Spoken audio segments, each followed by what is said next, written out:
It's Wednesday, July 22nd. Today, the trade war ratchets back up. How local businesses are grappling with another round of uncertainty as President Donald Trump vows more punishing tariffs on Canada. Also today, opening the floodgates for financial relief. Details on the province's plan to streamline cash to flood-affected homeowners.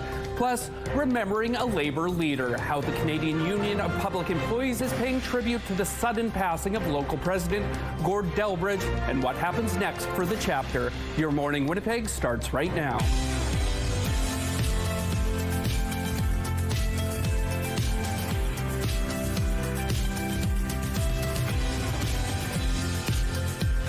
Good morning. It's Wednesday. I'm Daniel Halmerson, joined by Catherine Dow. Thanks for joining us. We have a great show ahead, Catherine. Ainsley, I know you're a little bit of a foodie. She's in the West End this morning, learning about their restaurant tour, some fantastic eateries in that neighborhood. So we're going to get a little sneak peek and unfortunately not a taste of what's happening. I live in the West End, best end. So I'm excited because we got some great stuff there. Ainsley has the best job. She's always like petting a dog, eating something delicious, doing something fun. So we live vicariously through her. It's the best. Well, as for the weather, a little bit cool yesterday. I mean, a little unseasonably cool for this time of year. How's it shaping up for the rest of the week? You know, a nice departure yesterday because we got a bit of a breather from that extreme heat. But yes, make no mistake, Mother Nature is going to be turning up the temperature once again.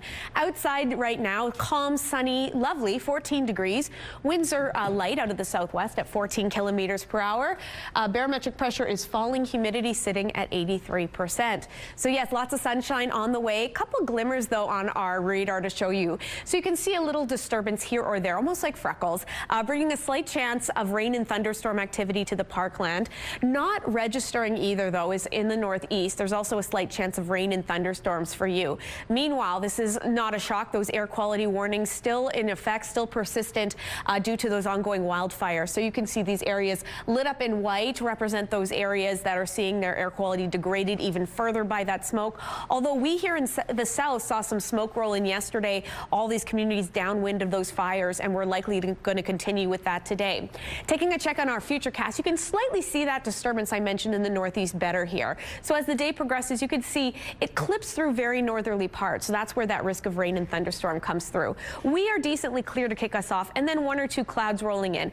And then these little dust ups here. That's that chance of rain and thunderstorms in and around Dauphin, Swan River, Barons River. Overnight, we start to see skies remaining partly cloudy, smoke lingering, and then into tomorrow, that's when Mother Nature is really persistent with the heat, while this whopper of a system moves in overnight to the northwest and then likely planting itself into the northeast on Friday. So it looks like a rainy back half of the week for our folks in the north. For us here in Winnipeg, a high of 27 degrees, 26 is seasonal. I mentioned warm up. There she is, 30 degrees into tomorrow. Manitoba businesses are facing a new round of headaches coming from the United States. President Donald Trump says he's imposing a new 50% tariff on a long list of Canadian goods. One industry says they feel sideswiped and believes this will shut them out of the American market. CTV's Jeff Keel explains how Manitobans will feel the sting. The latest trade war barb from the president has created a frenzy on this side of the border. We feel a little bit sideswiped right now. We don't understand why honey has been included in this whole list of tariffs. Ian Stepler is a beekeeper near Miami, Manitoba, producing 500 drums of honey a year. Some of it is sold in the U.S. On Monday, President Trump announced in 30 days a 50% tariff will be placed on a wide range of Canadian goods, from hockey equipment to honey. Stepler says this would sting, as U.S. buyers would source honey from other countries rather than pay the extra cost. So losing one of our biggest buyers of our product within, the production season that we're approaching right now has added a lot of stress to producers. One of the reasons cited for the latest tariff threat is the ban on American booze in some provinces like Manitoba, but it doesn't seem like anyone is budging. There is not a chance in hell that U.S. alcohol is going back on the shelf. This latest development is creating more uncertainty for Manitoba businesses. We're trying to figure out exactly why this is happening. It seems unprovoked entirely. The Manitoba Chambers of Commerce says the 50% tariffs are concerning and shows Manitoba and Canada need to become less reliant on the U.S. This is something that they kind of started with us. And so, I think there's a real sense that we can't just sit idly by and let these things continue to happen. Stepler says his industry in this province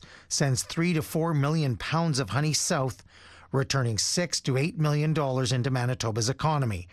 He hopes the latest move by Trump is simply a negotiating tactic that won't stick. But if they do follow through, it's going to be, a huge blow. Jeff Keel, CTV News, Winnipeg. On social media, Premier Wab Kinew says U.S. booze will remain off the shelf in Manitoba pending a fair trade deal. As for local businesses, the Manitoba Chamber says ways they can be helped include expanding access to new international markets, building infrastructure to improve Manitoba's global competitiveness, and fast-tracking plans to reduce internal trade barriers among provinces. A fifth suspect wanted in an alleged string of catalytic converter thefts this year has been arrested. Investigators opened a case in May following an uptick in the number of calls related to catalytic converter thefts. Between the end of April and early June, there were 13 alleged thefts costing more than $20,000. Last week, police arrested 4 people between the ages of 36 and 51 who are facing theft-related charges. And on Monday, police arrested a 44-year-old man. He's charged with 2 counts of theft under $5,000 and 2 counts of mischief to property under $5,000. All 5 people have been released on undertakings, and none of the charges have been tested in court. Walmart will soon be welcoming back customers to its St. Vital Centre location. The store has been closed since July 6th after police say someone set a fire in the bedding section. Walmart now says the store will reopen on Thursday, July 23rd for its regular hours. A 47-year-old man was arrested days after the fire and faces charges including arson with disregard for human life, possession of incendiary material, and 2 counts of failure to comply. Northern Ontario First Nation leaders are demanding a public inquiry into the province's wildfire response. They were here on Saturday. Premier Doug Ford, some ministers were here as well, and they didn't even bother to reach out to any First Nation leader. Wildfires have devastated several communities, displacing thousands of people. A coalition of chiefs say their communities were left on their own without adequate communication and evacuation support. 12 of the 13 communities evacuated are First Nations. Leaders want the public inquiry to look into issues such as decision-making, emergency coordination, and communications with First Nations. Chiefs say the federal government also needs to be held responsible. A big trip for some beluga whales is finally over. 4 beluga whales from Marineland in Niagara Falls, Ontario have safely arrived at Chicago's Shed Aquarium. They were moved after Marineland closed and could no longer support their needs. The whales traveled in specialized temperature-controlled containers by truck and airplane. Animal care specialists are now monitoring the whales as they get used to their new home, but say so far everything is going well. 2 other whales were relocated to SeaWorld San Antonio in Texas. Altona is unveiling a massive tribute to one of Vincent van Gogh's most iconic paintings.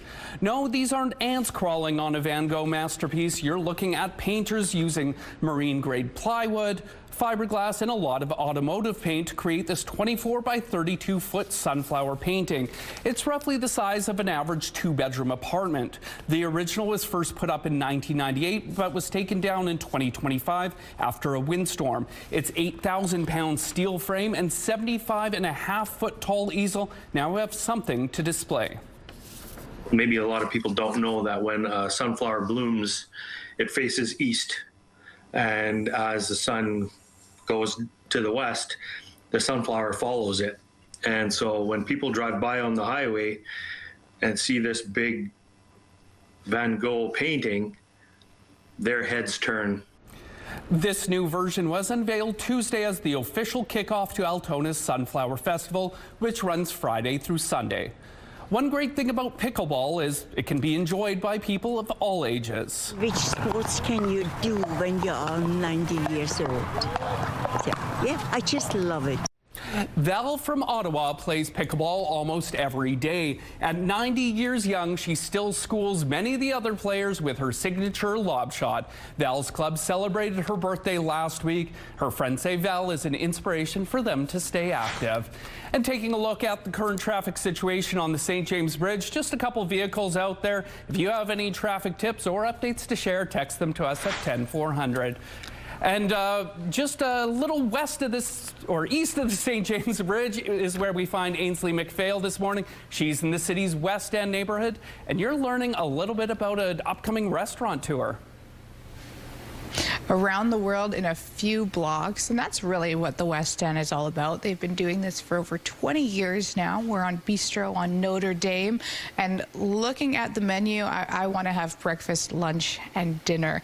There's 9 different participating restaurants, 3 different tours happening every Thursday, so hey, I would do all 3 of them. And you're getting a bit of history as well. So in between the 3 different courses, don't worry, you get a dessert. You're taking in that West End history. And additionally, I should say, there's also mural tours. At 7:27, we're going to show you one by an Indigenous artist. Back to you. Wonderful. It looks like you could use a cup of coffee and a little snack there. And up on the rooftop is where we find Catherine Dow. How are things shaping up out there this early? You know, I'm misleading our viewers. I should have a nice hot cup of coffee to warm me up. You do need a light jacket right now because it isn't totally, Mother Nature's going to be definitely giving us some very warm temperatures. Right now, though, it's a milder start at 14 degrees. 1 or 2 clouds here or there. There's also a bit of smoke. Not totally visible in downtown, but reported elsewhere in the city. Those are, of course, from those ongoing wildfires. Winds are to the south-southwest at 17 kilometers per hour. Pressure is falling, humidity at 82%. So much of southern Manitoba has a chance sunshine. A lot of strong chance of that. A mix of sun and cloud for us in central regions. Meanwhile, the chance that I'm trying to get to is rain thunderstorms, particularly for the parkland in Dauphin, Swan River, Barons River. Slight chance of that for you. Well, we here are perking up in terms of our temperatures. Highs in the upper 20s for us in Winnipeg. That's 27, just a hair above seasonal. We'll take it. Northern Manitoba, a bit of a different story. The northwest, clear, sunny, very smoky from those ongoing wildfires. And the northeast, you too have a slight chance of rain and thunderstorms today, lasting overnight, but a sure shot of rain is headed for you at the back half of the week. Well, we got plenty of sunshine here in the south and even hotter temperatures to come. I'm going to go inside and warm up, but stay with us. So much more CTV Your Morning Winnipeg still ahead. Weather is brought to you by Blinds Are Beautiful. Our new Hunter Douglas showroom is at 900 Lorimer. The Manitoba government is hoping to get more money into the hands of flooded-out homeowners faster. It says it's using what's known as a rapid residential assessment model in order to restore people's basements. The model takes into account factors like water depth, basement size, and level of finishing. The program is specifically geared towards restoration work. Damaged goods are assessed separately. Assistance is capped at $3 million less the deductible, which is $2,500 or 20% of the eligible amount, whichever is greater. You can find more details on the province's website. Canada and the U.S. have fewer than 30 days to talk trade before new 50% tariffs kick in. I spoke with President Trump earlier this morning. We agreed to intensify negotiations in the coming weeks. Their leadership, from Trudeau to the current leadership, I mean, in all fairness to them, they need us to survive. The new tariffs will affect about $28 billion worth of Canadian annual exports. These tariffs are due to take effect on August 19th. Officials on both sides are in contact, but Canada and the U.S. have not started formal trade talks. As for how Canada will respond, the government has talked next steps with premiers and its advisory committee on Canada-U.S. economic relations. Prime Minister Carney says he's not ruling out concessions to the U.S. or retaliation. Donald Trump's latest threat also targets Canada's dairy industry, which is protected under a system called supply management. CTV's Quebec Bureau Chief Geneviève Beauchemin on what it means for that sector. Like 6 generations of his family before him, Angus McKinnon has produced milk just a stone's throw from the U.S. border. And he's been wondering when the American neighbors would target the industry. We've been waiting for Donald Trump to come down on dairy for the last 2 years. Under the current system, the tariffs will have little impact on producers themselves, though distributors might take a hit. But some producers have feared Canada's supply management system could be sacrificed to appease the U.S. Some critics in this country have said dairy should not be a sacred cow. The U.S. pointed to Canada's supply management system as a main irritant, justifying 50% tariffs, and put Canadian milk, lactose, and whey on the tariff hit list. Supply management sets quotas for Canadian dairy producers, fixes prices, but also limits dairy imports from the U.S. and other countries, imposing quotas and high tariffs. Brings a great economic stability. We have a guaranteed price for our milk. In a statement, the Dairy Farmers of Canada said dairy trade is covered by CUSMA, and the U.S. has been successful in accessing the Canadian market under this agreement.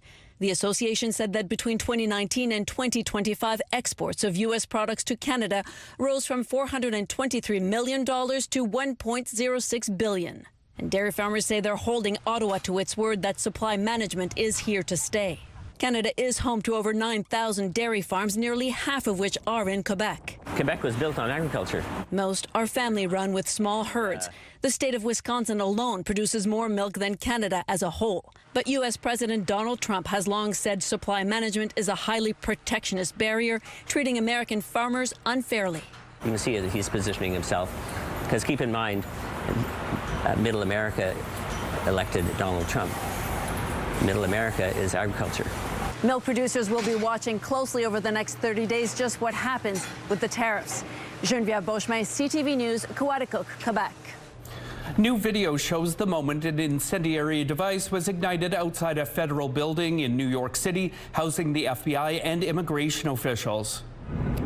Guys, oh my God! You can see the suspect light a fire after dumping liquid on the ground in an attempt to run away. The video shows the takedown and arrest soon afterwards. Officials say the suspect is a 43-year-old anti-ICE U.S. Army veteran who is armed with multiple weapons.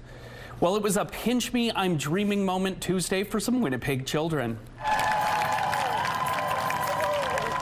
They were invited to Princess Auto Stadium for the 10th annual Dream Day. It was a day full of football fun with the Winnipeg Blue Bombers players, mascots, and cheer team. And a big surprise capped off the day. Every child was given a new bet.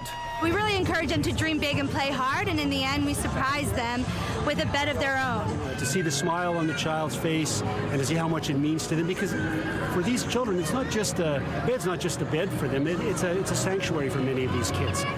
Dream Day is a partnership between the Bombers, Dufresne Furniture, Sleep in Heavenly Peace, and Big Brothers Big Sisters of Winnipeg.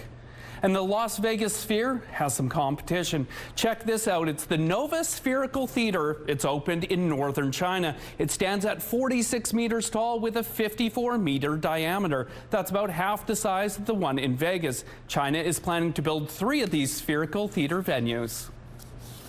Traffic is brought to you by Mr. Lube Plus Tires, proudly keeping Canadians rolling for 50 years. And some road closures to remind you about this morning. Following the rush hours on Nairn Avenue, the eastbound median lane will be closed between Foster and Kent Street. The southbound curb lane on Spence Street will be closed from Sargent to Ellis, and the eastbound median lane on Layla Avenue will be closed between Sinclair and Diplomat Drive. If you have any traffic tips or updates to share, text them to us at 10400. The CTV Live Eye is brought to you by Bath Fitter, your bath and shower experts for more than 40 years. Casting our eye to the sky, decently clear to kick off your Wednesday. 14 degrees out there. Winds out of the south-southwest at 17 kilometers per hour. Pressure falling. Humidity at 82%. Yeah, humidity is going to be the name of the game in the coming days. Yesterday, bit of a breather, bit of a rest from that very hot temperatures, those highs we saw a couple weeks back. We're not going to be getting up to those awful temperatures that cause those warnings. However, definitely warmer, above seasonal. That's coming in the weekend ahead. Meanwhile, we are keeping an eye on this disturbance here, very light, causing the possibility of some rain and thunderstorms in and around Dauphin, Swan River. It's already misting to kick you off in Brandon. That looks to taper off later on today. Meanwhile, air quality warnings persist in the north, particularly the northwest. We know these wildfires, so persistent, so dangerous, still degrading air quality. These areas lit up in white. However, even here in southern Manitoba, we're going to be dealing with smoke today and likely overnight. Temperatures decent and above seasonal. 16 as we kick off the day, 20 26 as we into the afternoon, and then we kind of stall out around that mark. We are getting as high as 27 as mentioned. 26 is what's seasonal. Winds are pretty light, pretty variable, not much of a factor. The smoke, however, likely to linger not only today but overnight as well. Then overnight, temperatures dipping down to 18, and that's when we really start an upward trajectory with our temperatures. Thursday, 30 degrees, hot, sunny, clear. Friday, a little bit cooler, 29 degrees. I want to note that when there's this much heat and humidity as well as moisture in the air, there's always that chance of some convection, a stray thunderstorm or two. Speaking of storms, Heather snapped this one post-storm in Whitemouth. Just a gorgeous shot. Thanks for sending that in. And if you've got any, send them to the address on your screen.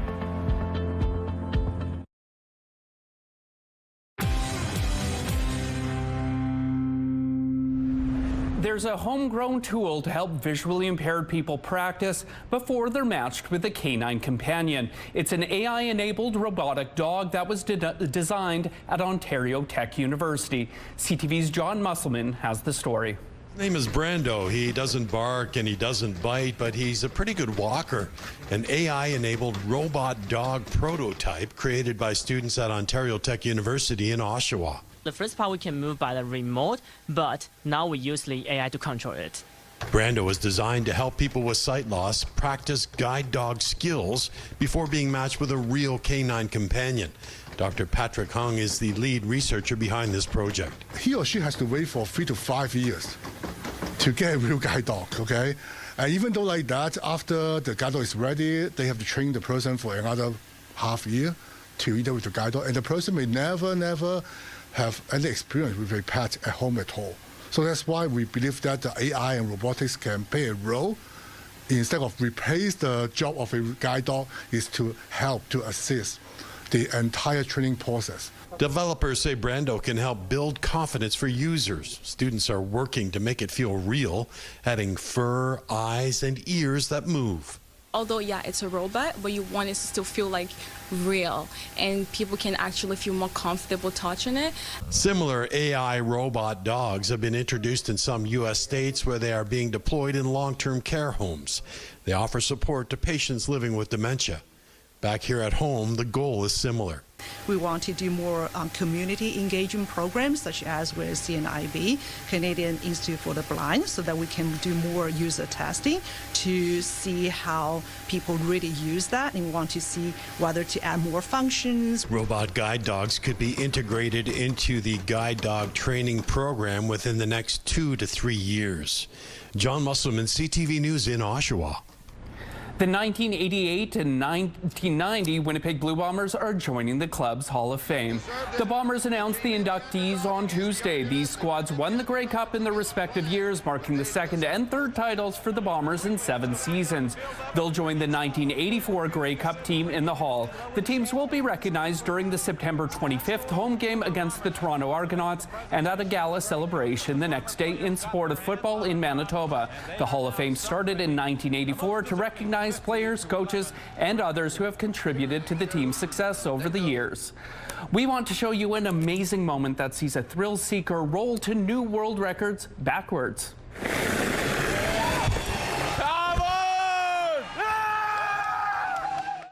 So after a few failed attempts, this rider in Japan set records for both steepness and distance for this impressive stunt down a ski slope, all on one wheel, well in reverse.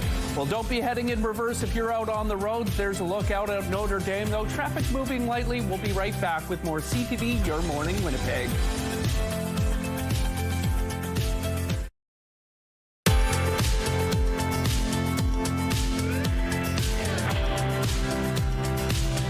Hazy to kick off our day with that wildfire smoke still lingering. A lot of communities downwind from those blazes saw some degraded air quality yesterday. Winnipeg included, not enough to trigger an air quality warning, but still enough to be visible. 14 degrees out there, still a good amount of sunshine along with that smoke.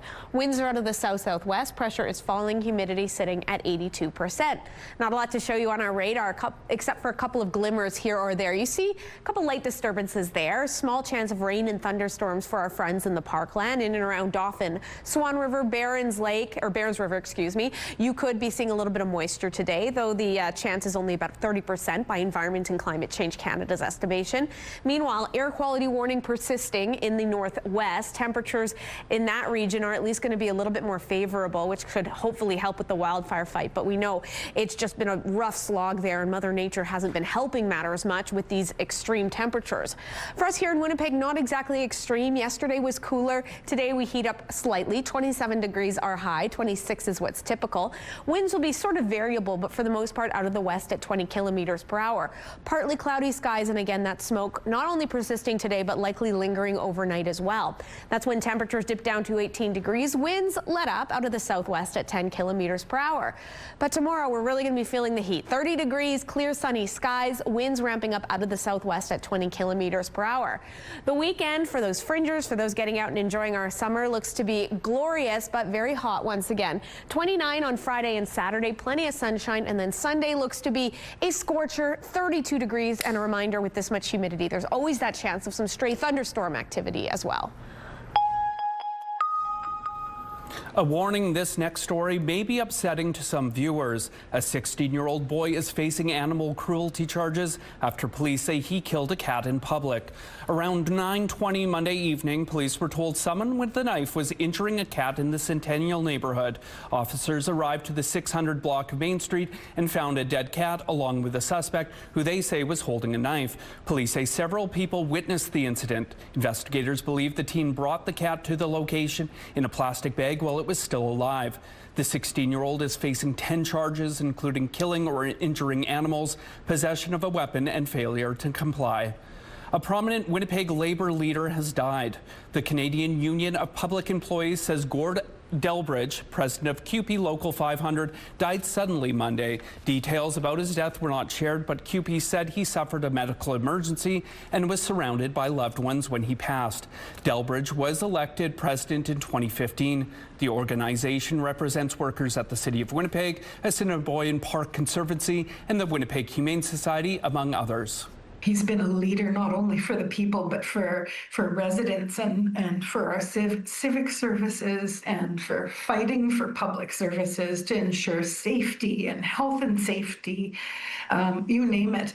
He also sat on our National Executive Board and means a tremendous amount to many people across Canada. Winnipeg Mayor Scott Gillingham offered his condolences in a statement, writing in part, "Even when we disagreed, Gord and I could pick up the phone and have an honest, respectful conversation," adding, quote, "His passing is a tremendous loss for CUPE, Manitoba's labour movement, and our entire city. I will miss him." Gord Delbridge was 55 years old. CUPE says the union's work will continue with their vice president taking over the president's duties until the next scheduled election in late 2027. Fire officials in BC are calling it a Canadian first after crews successfully used a drone to ignite a controlled burn while fighting an active wildfire. This is an exciting new step in wildfire suppression here in BC. These ignitions are often done by hand or by helicopter and are a key part in managing wildfires in very challenging terrain. I'm proud that British Columbia is once again leading the way with this technology. Crews working on the Brunswick Complex fires burning in the Fraser Canyon near the community of Boston Bar used the drone to trigger a controlled burn on the fire's south flank. BC's Wildfire Service says the use of the drone improves efficiency and safety. Consumers on both sides of the border are paying more because of the tariffs. CTV's Adrian Gobriel shows us how much. From tariffs on Canadian dairy and cereal to made in Canada plastics to additional swings at Canadian wood products. All of this is extra taxes that American consumers and businesses are going to have to pay. The tariff campaign launched by the Trump administration in early 2025 has upended North America's integrated trade relationship, rocking once reliable supply chains while inflating costs for consumers on both sides of the border. Trump's tariffs thus far are estimated to be costing the average U.S. household between $1,400 and $2,400 Canadian dollars annually. And that could spike if these new tariffs go into effect in less than 30 days. Probably the one that's going to have the biggest impact is tariffs on Canadian cereals and dairy. This is going to drive up grocery prices even further for American consumers. It's really going to hurt American families. North of the border, some economists believe Canadian households are absorbing an estimated $2,300 to $2,700 in higher annual costs since the tariffs came into effect. It's making life worse for Canadian families and for American families. The tariff cycle has also impacted the Canadian economy. Some economists are estimating a reduction in Canada's GDP by 1.5 to 2%. Canada also lost roughly 61,000 manufacturing jobs since January of last year, when President Trump's second term began. There's a reason why we need to hold our breath here. There is a reason why we have to take this seriously. I can imagine the pain that so many of the exporters are feeling. As Canada's economy hangs in the balance, many market watchers believe the federal government's response needs to be measured, in part to protect the cost of living for Canadian consumers. Economists point out that there was no significant reaction from the markets following President Donald Trump's most recent tariff ultimatum. One theory is that the markets may believe that Washington and Ottawa could reach a trade deal in the weeks ahead. Adrian Gobriel, CTV News, Stouffville, Ontario. Going to a water park is probably one of the best things to do in the summer. 2 otters at the Miller Zoo in Quebec are enjoying their water slide. They're fed 7 times a day in order to replicate their natural eating habitats. The zoo says this is a great way for them to stay active and cool during the summer heat. Taking a look at the current traffic situation at Confusion Corner, traffic moving well there. If you have any traffic tips or updates to share, text them to us at 10400. And taking a look at your gas prices in Winnipeg, the average is $1.72. That's 8 cents higher than yesterday. And the lowest price in the city is $1.54. All this information is on GasBuddy.com. The Price at the Pump is brought to you by the Kidney Foundation. Help by donating your card today.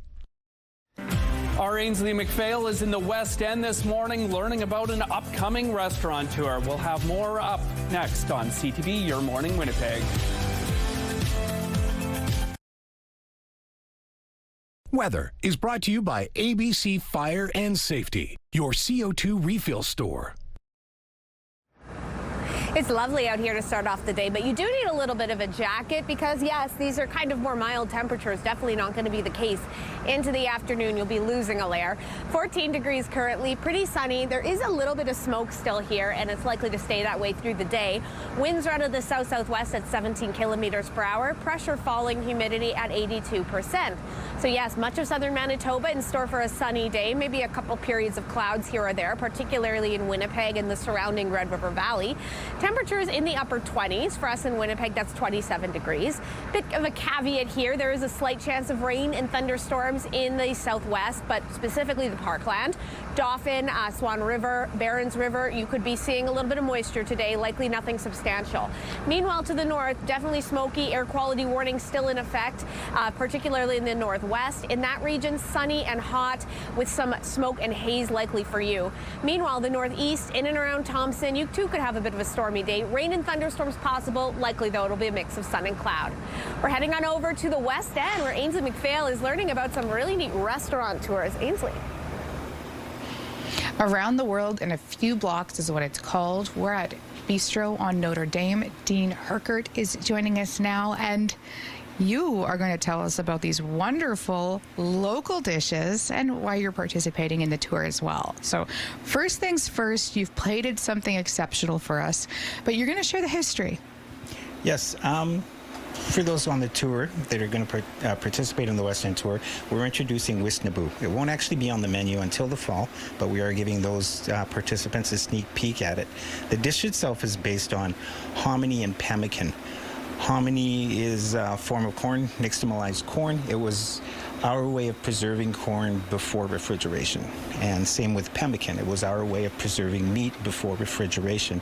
Both products, when done properly, have a very long shelf life, are very shelf stable. So we're just trying to, here at the Bistro, revive the term country food. Which is what Red River Métis relied on when we first settled in the area. Our European ancestors, anyways, relied on our First Nations ancestors to tell us what we could eat, how to use the food. And this is hopefully one of the byproducts or a modern byproduct or version of what we used to do traditionally. So. I love it. And that's a pate in there? Yes.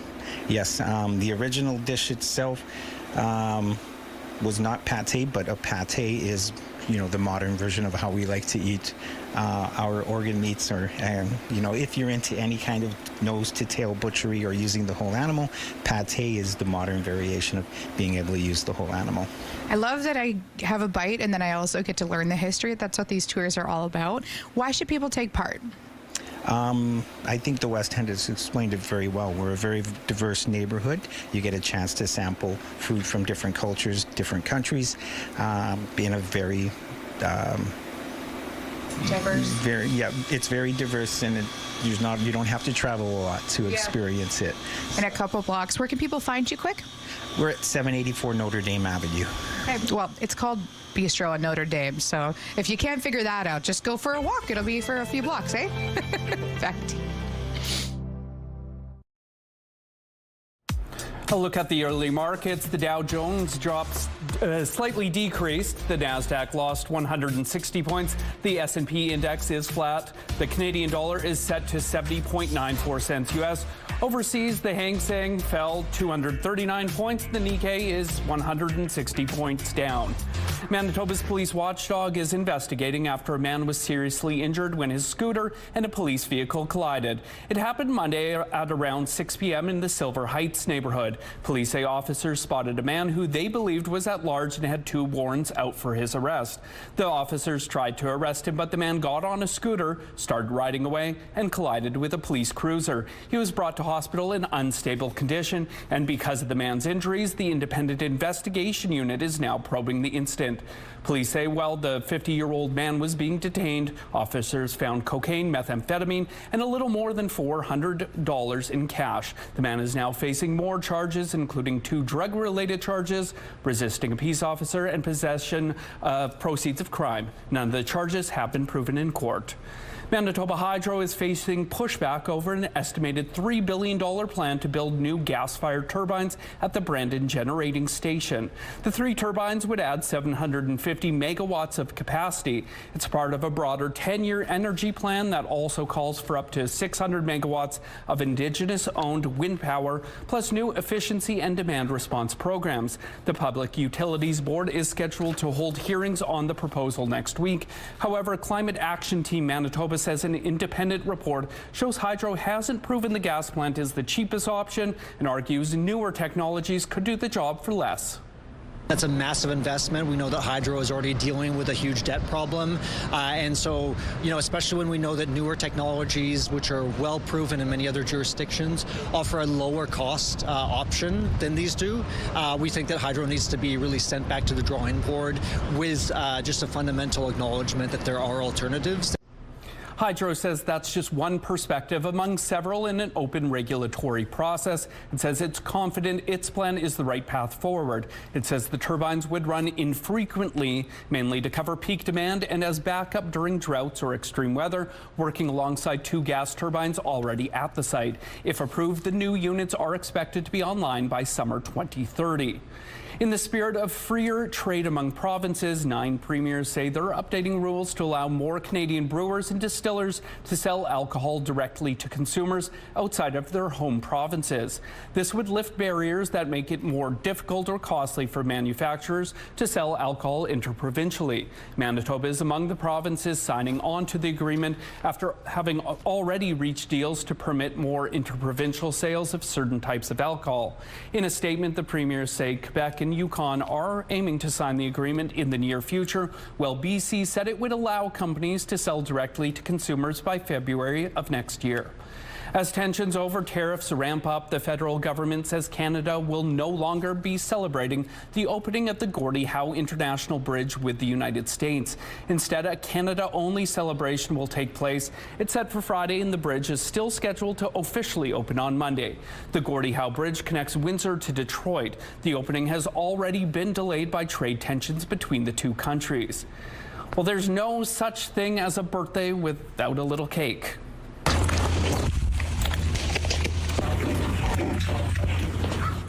Winnie is celebrating their 18th birthday. This is at Quebec's Miller Zoo. It's a milestone birthday for Winnie. Most black bears rarely exceed 10 years in the wild, so celebrating this birthday with a fruitcake is a must. Some road closures to remind you about this morning following the rush hour. On Nairn Avenue, the eastbound median lane will be closed between Foster and Kent. The southbound curb lane on Spence will be closed between Sargent to Ellis.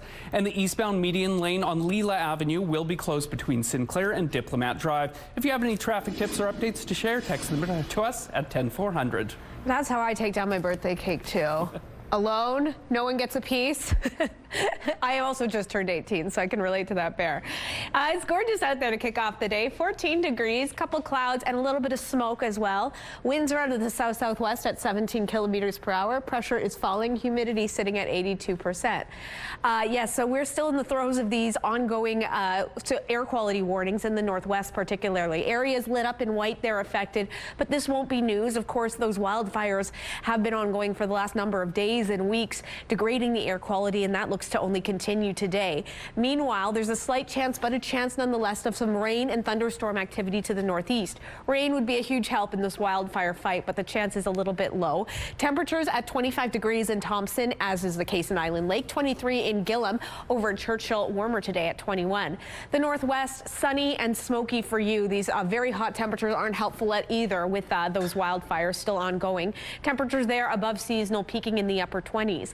Southwestern Manitoba, there's also that slight chance of rain and maybe some instability in Dauphin and Swan River. More likely, though, a mix of sun and cloud, as is the case in Brandon and Neepawa. Highs that they're at or just above seasonal. Much the same for us in Winnipeg and the surrounding Red River Valley. 27 degrees are high. Winds out of the west at 20 kilometers per hour. Mix of sun and cloud, and again some smoke as well, likely lasting overnight.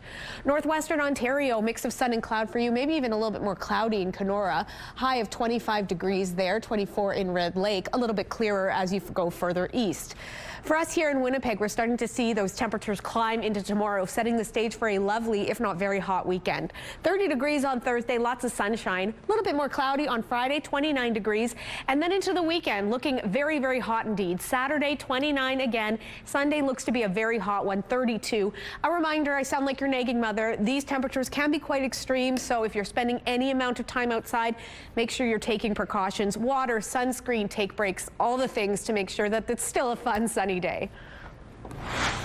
And now we turn over to our good friends over at Bounce 99.9. Bo and Gabby, good morning. Hey, Dan, I look forward to the warmer weather returning. As you can see, I'm wearing a hoodie today. Come on, it's summertime. It's beautiful out there, and we have so many places around town that are so gorgeous in the summer. Gabby yesterday posted a video on our Bounce Facebook page, and I didn't know where it was, but it was just gorgeous. Yeah, I was on the wagon trail with our kid. I've been taking him in the wagon and trekking around, just sweating up a storm. He's quite heavy. It's actually surprising. But we were at Crescent Drive Park. It's just past Thermia, and I think most people stop at Thermia and they don't make it to the park because it always seems pretty empty, surprisingly. And it's just the most gorgeous spot. Big trees up in the air. It's very long. You can walk the whole kind of drive. There's spots to play if you have kids. There's picnic tables, and there's a view of the river. It's so gorgeous. You feel like you're in this magical little forest. I was just walking along with my tunes. Alec was passed out in the wagon. It was chef's kiss. But it's underrated. How about you, Danny? Do you have a favorite underrated spot in Winnipeg? Honestly, along the Seine River, if you've ever paddled in a canoe along there, again, like that magical forest feeling. You see beavers, you see turtles, you see deer. It's truly incredible, and it's, you know, tucked right in St. Boniface, and you don't think you're in a big city. It's so quiet and tranquil there. Probably one of my favorite spots. Aw, that's I'll get another trail in there, Buns Creek Trail near my home. It's great as well. I actually don't like to mention too many things that are underrated because next thing you know, they'll be overrated and ruined. Keep them to yourself. And another place that is really cool, I took my grandkids here, is the Railway Museum, which a lot of people don't know is at the Via station. If you're into trains at all, which I am, it's a very cool place. So there's lots of places here in Winnipeg that are underrated. I want to get one of those little train hats. You can get one of those, yeah. Thanks, guys. We'll see you soon. A man riding his bike with a unique duck sculpture poking out of his backpack is sparking an unexpected sense of community. CTV's Adam Sawatsky has the story. Although it's been years since he remembers first seeing it, Jeff DeRuiter will never forget it. And it was a fellow who had just left the store saying, "Watch out, everybody, there's only one left." An online post about a statue of a duck with a banana body and a debatable name. Ducknana. No matter how you pronounced it, Jeff thought it sounded wonderful. That's something ridiculous. I love it. Jeff wasn't alone. The Duckana went viral, inspiring countless comments, store sellouts, and appearances on late-night TV. I myself didn't go out and run and get one, but I tried to fuel the fire of other people. When he wasn't posting a Photoshop picture claiming to have donated an $8,000 bronze Duckana to the city as an April Fool's joke, Jeff was organizing a meet and greet beside a popular duck pond for Duckana fans to flock. I brought like 127 bananas for people. But the real appeal, pun intended, was building a sense of community through something silly. It was amazing. It was super fun. It was all that and more, until it really wasn't a thing anymore. Until, years later, Jeff happened upon a diminutive Duckana and decided to buy it as a souvenir of a silly time. Is he gonna come out like a sword? Jeff named him Davian Pekinski. Well, Davian is a D-avian, and then Pekinski like pekin, like duck. While his cat was indifferent to Davian, Jeff was ultimately inspired to spread his wings and make hundreds of Duckana stickers. As a sort of memento memorial of the Duckana craze. Now, when he's not handing them out at the most recent Duckana gathering, he's offering them to strangers for free. Oh, thank you so much. I like it. I think it's hilarious. No, I like it a lot. I appreciate it. Genuinely, this is awesome. You might as well do something that brings joy to yourself and to others, and giving to people feels good, and having people light up with excitement when they recognize it is awesome. So keep your eyes peeled, because although people aren't going bananas for Duckanas anymore, the joy they hatched is still being nurtured by Jeff and Davian. Adam Sawatsky, CTV News, Victoria. Don't go anywhere. We'll be right back with more CTV Your Morning Winnipeg.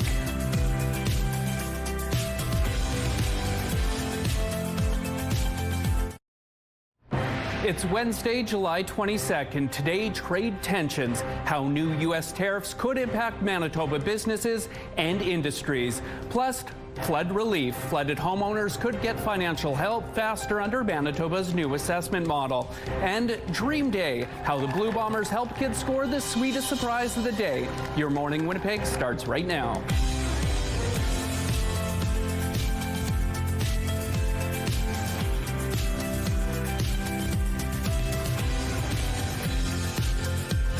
Good morning. I'm Daniel Homerson, joined by Catherine Dow on weather. Thank you so much for starting your Wednesday with us. We have a great show. Ainsley's out in the West End today. They have restaurant tours happening there. A little later in the show, they're going to one of my favorite places, Goodies Bake Shop. Ooh. I don't know if you're a fan of Goodies. Looking forward to that. Also this hour, we're going to have a Halls Haven. It's a Border Collie rescue. They don't only rescue Border Collies, though, all types or all breeds of dogs, doing some really important work here in Manitoba. Now, Catherine, it was a little cool yesterday. It was beautiful, but a little cooler than we've experienced lately. How's today shaping up? Well, I was happy for our furry friends because, as you know, when it's so hot, you can't really keep them outside as long. My dog specifically, it's like he is wearing a fur coat. He has tons of hair, so he gets so much hotter. Was not loving the shorter walks. Today, though, we are starting to heat up a little bit, but definitely not to the extreme heat of a couple days back. Currently, it's 14 degrees, sunshine out there, but it's looking decently smoky. That wildfire smoke has since kind of migrated into our skies and is likely to stick around.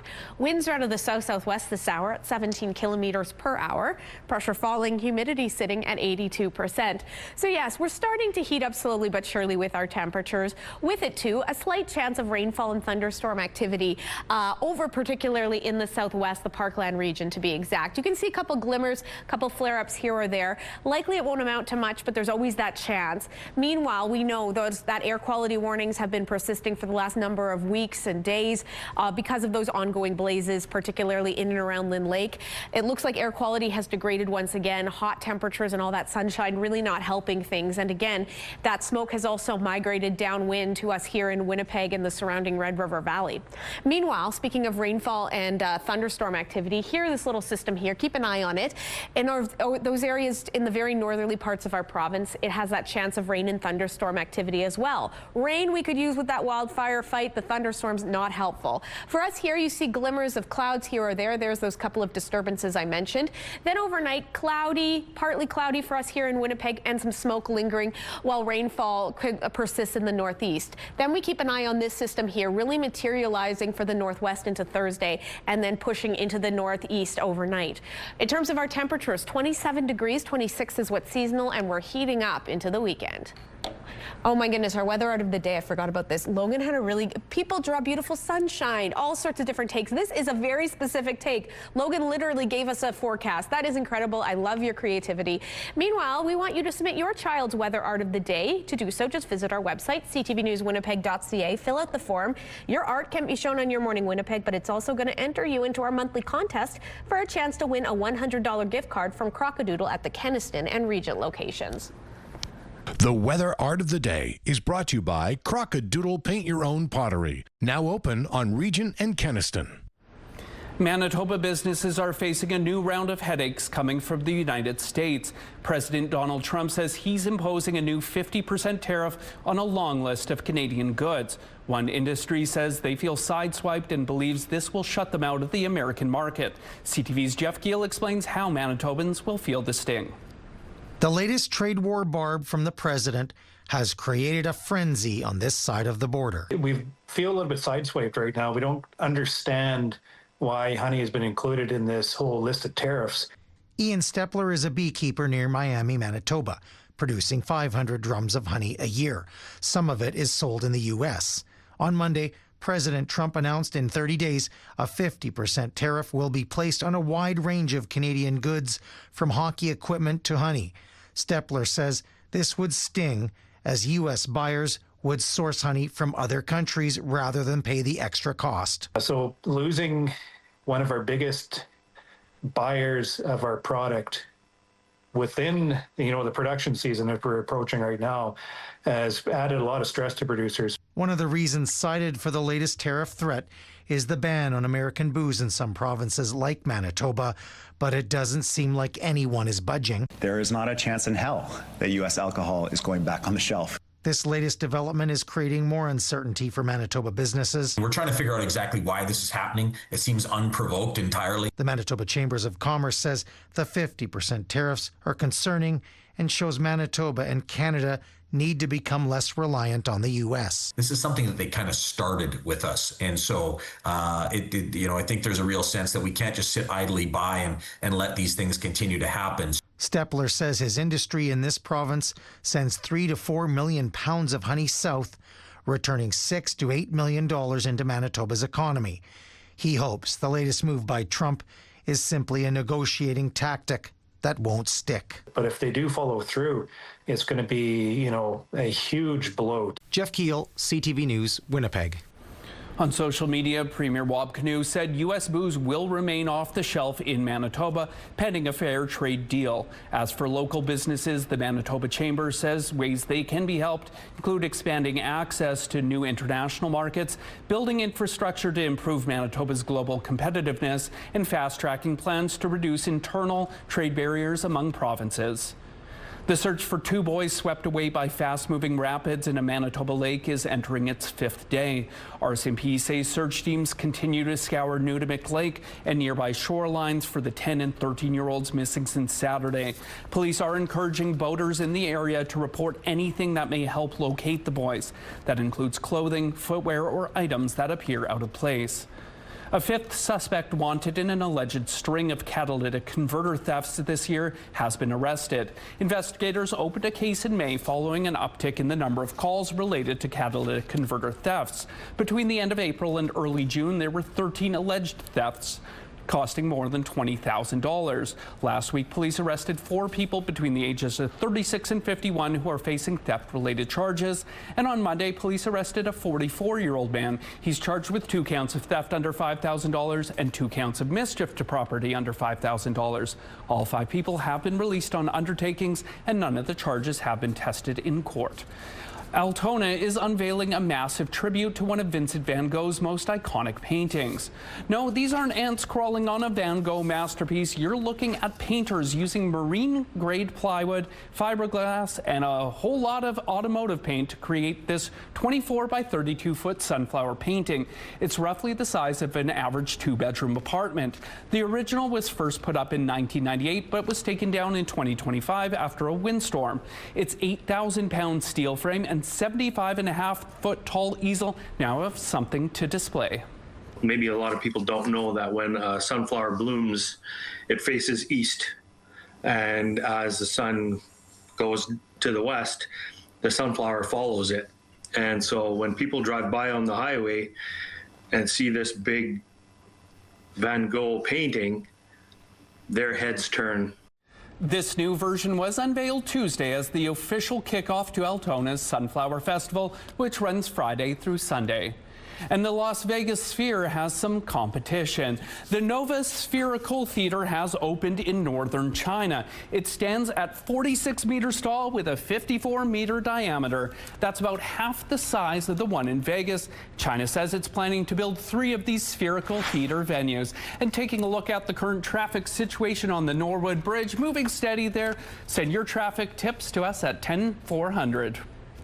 A busy couple of days at the Farnborough Air Show in the UK for Bombardier, the Canadian airplane manufacturer, announcing today it signed a 10-year service support agreement with the Swedish Armed Forces to maintain the 2 Global 6500 planes that Sweden just had delivered. Yesterday, it announced a potential $570 million deal with the helicopter company of Saudi Arabia to buy up to 60 jets. As Canadian youth continue to grapple with elevated unemployment rates, Canada's temporary foreign workers program has come under fire from critics who say it has exacerbated the problem. But new research suggests those claims are unfounded. The Canadian Federation of Independent Business says their study found that the jobs most often filled by temporary foreign workers are the ones young Canadians are least willing and least likely to take, and puts pressure on those businesses. A baby swarmed by smoke, a toilet of bloody urine, a cancerous colon. These are among the new series of 13 graphic images that are required to be printed on cigarette packages across Canada starting August 1st. This is the 4th set of warnings mandated by Health Canada since 2000, aiming to reduce tobacco use to less than 5% by 2035. It was at 13% in 2024. Those are your morning business headlines. For B&M Bloomberg, I'm Roger Peterson. And now we join our Ainsley McPhail. She's in Winnipeg's West End neighborhood this morning. Looks like you're about to dive into a plate of something there, Ainsley. What are you up to? Well, the tour is called Around the World in a Few Blocks. It's a 2-kilometer-long stretch. And even this morning, I feel like I've been around the world. Whether it's delightful Métis cuisine here at Bistro on Notre Dame, or even next door, I went to the convenience store to get some coffee, thinking, you know, it's just a plain cup of coffee. A traditional Ethiopian blend. How blessed am I to have this? But anyways, if you take part in the tour, there's 9 participating restaurants. 3 we were chatting with today, including Notre Dame on Bistro, Goodies Cafe, Baby's Cafe too, and Hookah Lounge. So stay with us as we have these conversations. Coming up at 7:27, we're going to be learning about the mural tours too. And so what a great ad. What a great ad. Food, history, tours, all of it. You had me at Ethiopian coffee. Sounds delicious. Catherine, you're up on the rooftop. Looks like the sun's peeking out there. A little warmer this hour? It's feeling, yes, definitely. I lost my jacket, so that's a hint. It's starting to heat up out here. Sunny, beautiful, and likely the mildest temperatures we're going to see through the day. 15 degrees, 1 or 2 clouds. There also is kind of this sheen of smoke. Where all communities downwind of those wildfires started to see a little bit of smoke roll in yesterday, definitely persisting into today. Winds out of the south-southwest at 14 kilometers per hour. Pressure falling, humidity at 83%. So yes, I'm going to start at the north, work our way down for a change. The northwest, very smoky, no surprise there. Those wildfires have been ongoing for a number of days, weeks. And with hot, high temperatures, that's not what we want to see to try and get those flames doused. So yeah, smoky and sunny and highs in the upper 20s.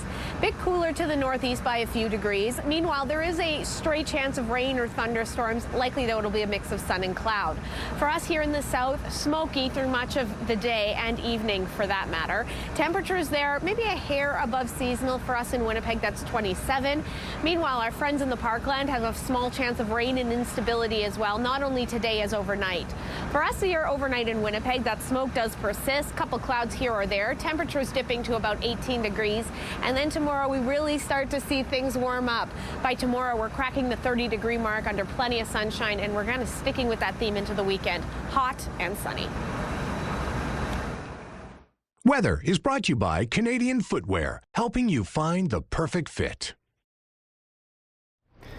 And then, well, it's time now for our question of the day. We were chatting with Gabby and Bo earlier about underrated places in Winnipeg, and we want to know what places you think are underrated here in the city.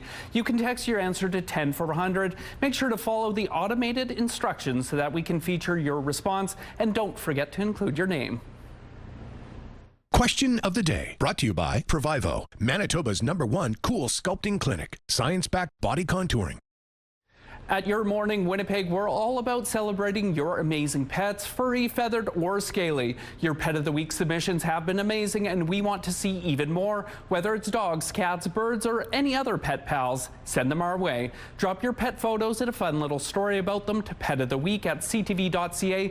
Catch us every Thursday to find out if your pet is our Pet of the Week on Your Morning Winnipeg. Traffic very light there on McPhillips. We'll have more after the break here on CTV Your Morning Winnipeg.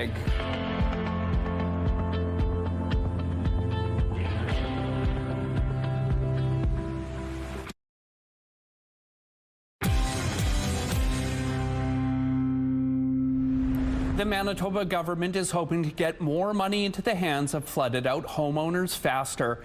It says it's using what's known as a rapid residential assessment model in order to restore people's basements. The model takes into account factors like water depth, basement size, and level of finishing. The program is specifically geared towards restoration work. Damaged goods are assessed separately. Assistance is capped at $3 million less the deductible, which is $2,500 or 20% of the eligible amount, whichever is greater. You can find more details on the province's website. Well, the votes are in, and we now know who will represent the provincial riding of the Pas-Kamisak.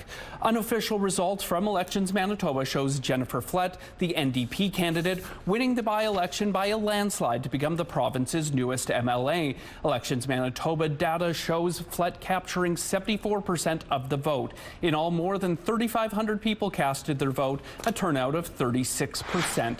The by-election was called last month in the northern Manitoba riding. It came after a vacancy was left in March following the sudden death of NDP member Amanda Laughlin.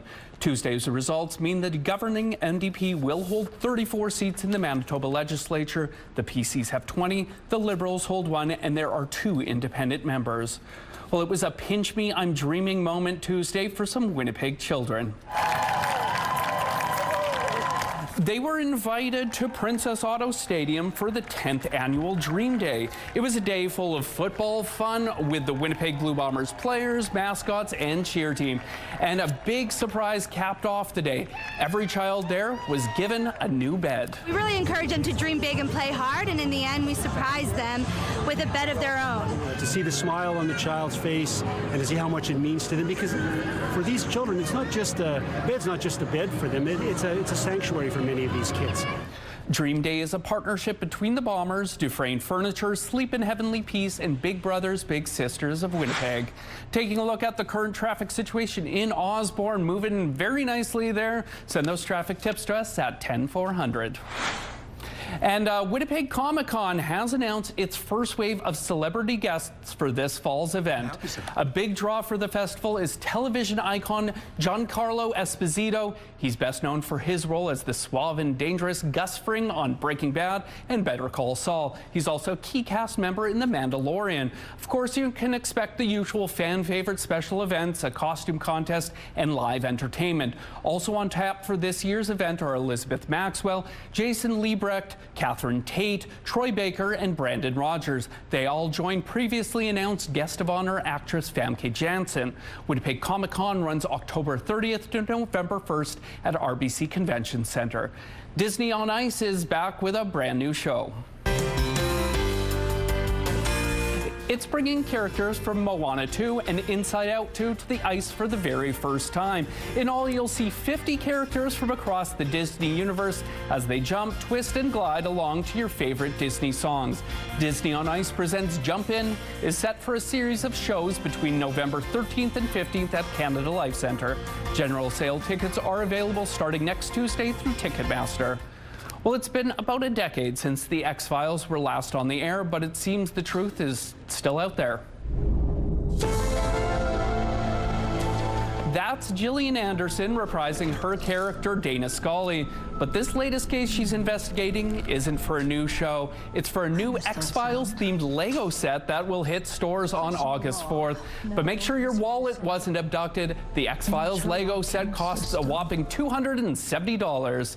Your primetime lineup today starts at 7 with MasterChef. The Rainmaker comes next at 8, and catch The Borderline at 9. It's all right here tonight on CTV. The CTV Live Eye is brought to you by Bath Fitter, your bath and shower experts for more than 40 years. Casting our eye to the sky, 15 degrees, a little bit smoky out there, but a good amount of sunshine as well. Winds out of the south-southwest, decently light at 14 kilometers per hour. Pressure is falling, humidity sitting at 83%. Yeah, smoky start to the day as all communities basically downwind of those wildfires burning in the north have started to see their air quality degrade. It doesn't show up on our radar. What does? A couple little flickers there. That represents the chance of rain or thunderstorms, particularly in and around the parkland. Also not showing up on the radar is that wildfire smoke, so persistent to the point that it has sparked air quality warnings in and around particularly northwestern Manitoba. These have been spreading and being rescinded kind of off and on for the last number of weeks. Today, though, it looks to be most acute in this region, while we are again seeing the remnants of it as well here in Winnipeg. So sunny and smoke is the name of the game for today. Temperature is pretty good. 16 degrees to kick us off, 26 into the afternoon, and 27 by about 5. That's also our high for this time of year. 26 is what's typical, so we're going to do it one better than that. Winds decent out of the west through part of the day at 20 kilometers per hour. They fluctuate a little bit.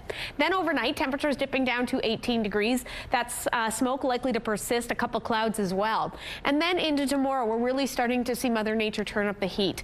30 degrees, clear sunny skies, maybe a little bit more overcast on Friday, but decently clear. Highs of 29 on Friday and Saturday. Sunday looks to be the hot day of the week at 32, but Monday no slouch either. 31 degrees under plenty of sunshine. Heather Bodner snapped these incredible clouds post-storm over in Whitemouth. Thanks so much for having your camera handy. And if you've got any weather pictures to share out there, we'd love to see them. Email them to winnipegweather@ctv.ca.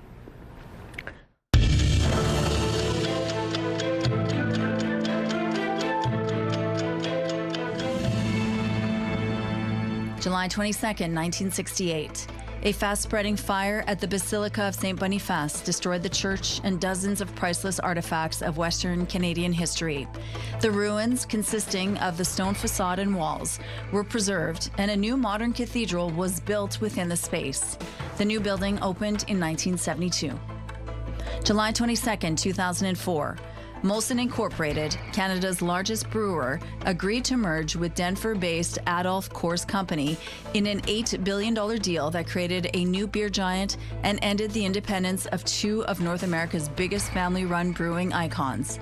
The deal ensured the founding Molson and Coors families retained influence in the new entity.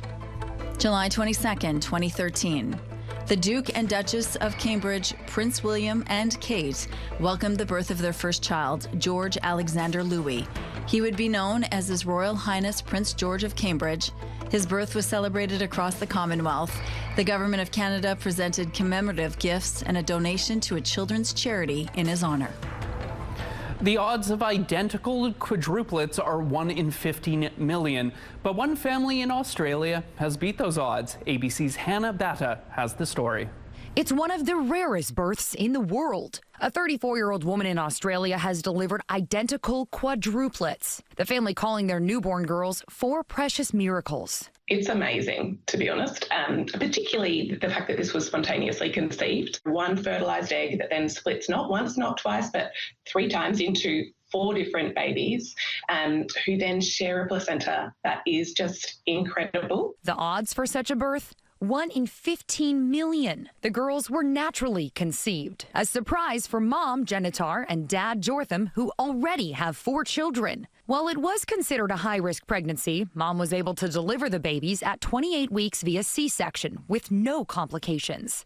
The girls, named Emily, Harriet, Catherine, and Alexa. Alexa, named after the doctor who took such good care of mom during her pregnancy. It's just such a lovely present and such an honour. And I can't thank the family enough. I'm very happy that they'll have a little Alexa in their family forevermore. And now reality setting in for the new parents. They launched a fundraising site saying, while our hearts are overflowing with gratitude, the reality of caring for 4 newborns at once has brought challenges we never could have imagined. Hannah Batta, ABC News, New York. Ainsley McPhail is in the West End this morning checking out some of the neighborhood's eateries. We'll join her after the break.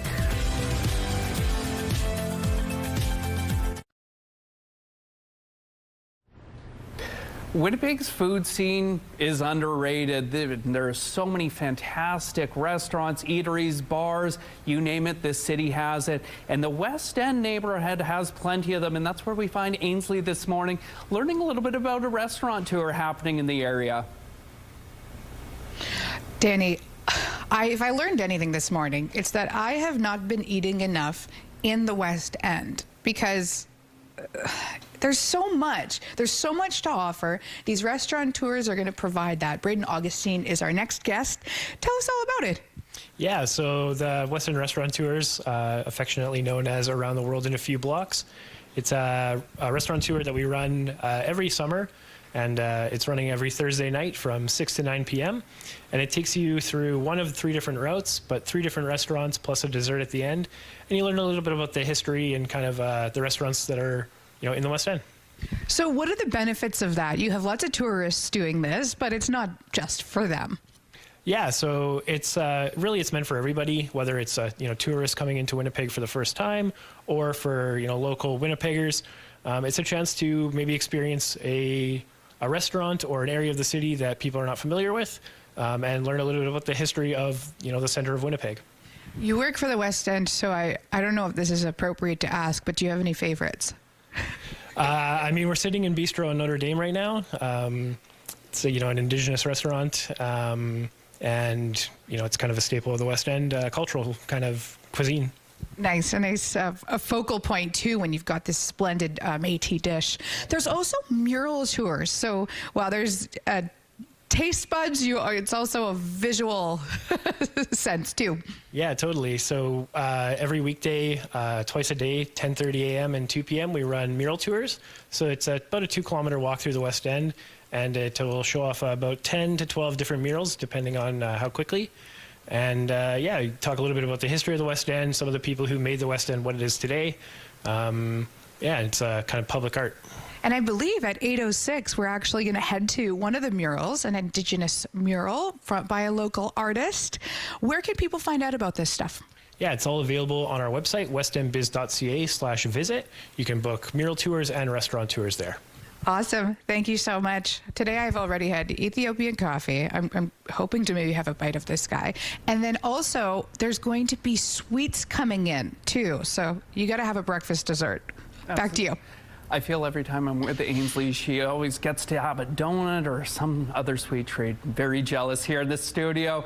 I'm Catherine, hungry. I want donuts. That's my stomach talking, by the way, if you're wondering what that weird thing was. She has the best job, Daddy. Absolutely. Now, she was talking mural tours, and today looks like a pretty good day to head out to the West End and check them out yourself. Certainly, yes. Get outside, enjoy, because if you're like me and you don't love the extreme heat, today is going to be a little bit more temperate compared to what we have on the back half of this week. Details on that in a moment, but let's talk about the here and now. Sunny and smoky out there. I don't love that. 15 degrees. Winds are out of the south-southwest, pretty light at 14 kilometers per hour. Pressure is falling. Humidity sitting at 83%. Get outside, enjoy your coffee, a donut if you're so lucky, because yes, it's a lovely start to the day. And that extreme heat won't be in effect today, but definitely warmer than what we saw yesterday. We had a bit of a breather. Meanwhile, our friends in the southwest, in and around the Parkland, light chance of rain and thunderstorm activity. That kind of blip is sort of registering on the radar. Likely, though, you're going to stay dry. Air quality warnings, however, do remain in effect in the northwest. This is an old story for everyone. We know those wildfires, so destructive and so determined, have not been put out yet, degrading air quality in this region. And yes, we're feeling the effects too, as that smoke went downwind to us here in Winnipeg. So smoky conditions likely today, alongside partly cloudy skies. A high of 27 degrees, 26 is what's seasonal. Winds will be a bit variable, but out of the west for the most part at 20 kilometers per hour. Then overnight, temperatures dipping to about 18 degrees, winds shifting out of the southwest, getting easier as well. Partly cloudy skies, and yes, some light smoke as well continuing for us. Tomorrow, though, we're really starting to feel the heat. 30 degrees under mainly clear sunny skies. Winds out of the southwest continuing at 20 kilometers per hour. The weekend's looking just as hot, in certain days even warmer. 29 under a mix of sun and cloud on Friday. Saturday, clear, very hot, 29 degrees. And Sunday looks to be our hottest of the week. 32 degrees under a mix of sun and cloud. A reminder, this amount of heat produces a lot of instability, so there's always that chance of rain or thunderstorms. Nothing terribly organized in our forecast, but there's always that chance when it gets this hot. Thanks, Catherine. A warning, this next story may be upsetting to some viewers. A 16-year-old boy is facing animal cruelty charges after police say he killed a cat in public.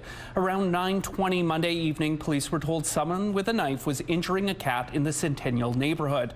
Officers arrived to the 600 block of Main Street and found a dead cat along with a suspect who they say was holding a knife.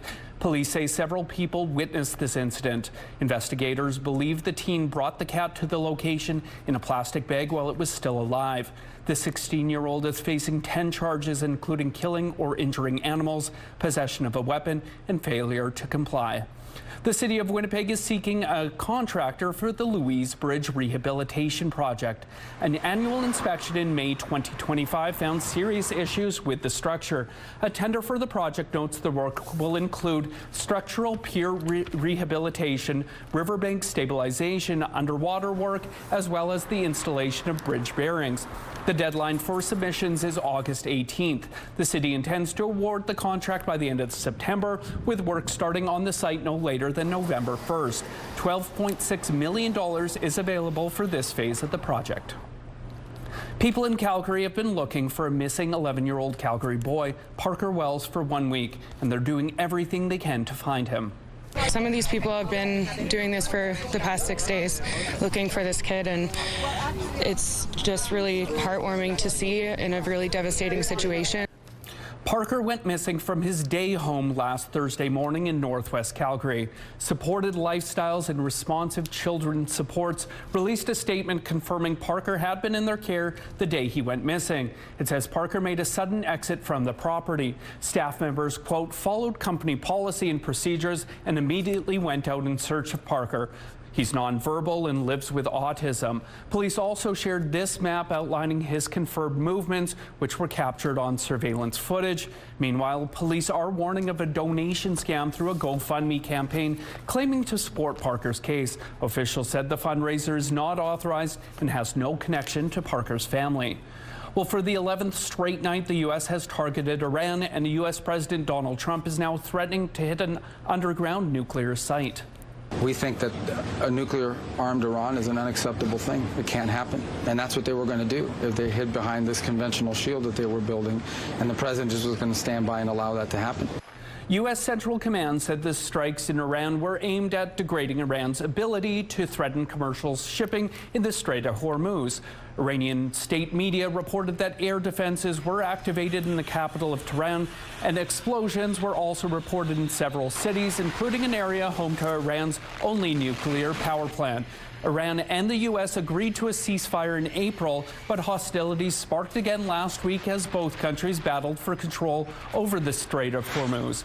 Meanwhile, Defense Secretary Pete Hegseth estimates the war has cost the U.S. $37.5 billion so far, and he was grilled at Senate asking members of Congress for tens of billions of dollars more. The Senate Appropriations Committee is considering more than $87 billion supplemental funding request. Hegseth was faced with protesters and grilled by lawmakers over why the money is needed so fast. Well, spending hours in front of the TV could be linked to changes in the brain later in life, according to a new study. Researchers followed more than 1,700 adults in their early 50s who reported how often they watch television. More than 20 years later, brain scans found those who watched the most TV were more likely to have brain changes associated with cognitive decline and dementia. But researchers say it isn't just simply watching a lot of TV that's linked to brain health. Those who took part in the study were also asked how much of their workday they spent sitting. Some road closures to remind you about this morning. Following the rush hours on Nairn Avenue, the eastbound median lane will be closed between Foster and Kent Street. The southbound curb lane on Spence Street will be closed from Sargent to Ellis, and the eastbound median lane on Leela Avenue will be closed between Sinclair and Diplomat Drive. If you have any traffic tips or updates to share, text them to us at 10400. And taking a look at your gas prices in Winnipeg, the average is $1.72. That's 8 cents higher than yesterday. And the lowest price in the city is $1.54. All this information is on GasBuddy.com. The Price at the Pump is brought to you by the Kidney Foundation. Help by donating your card today. It is 15 degrees outside in Winnipeg right now. Your news and weather is next here on CTV Your Morning Winnipeg.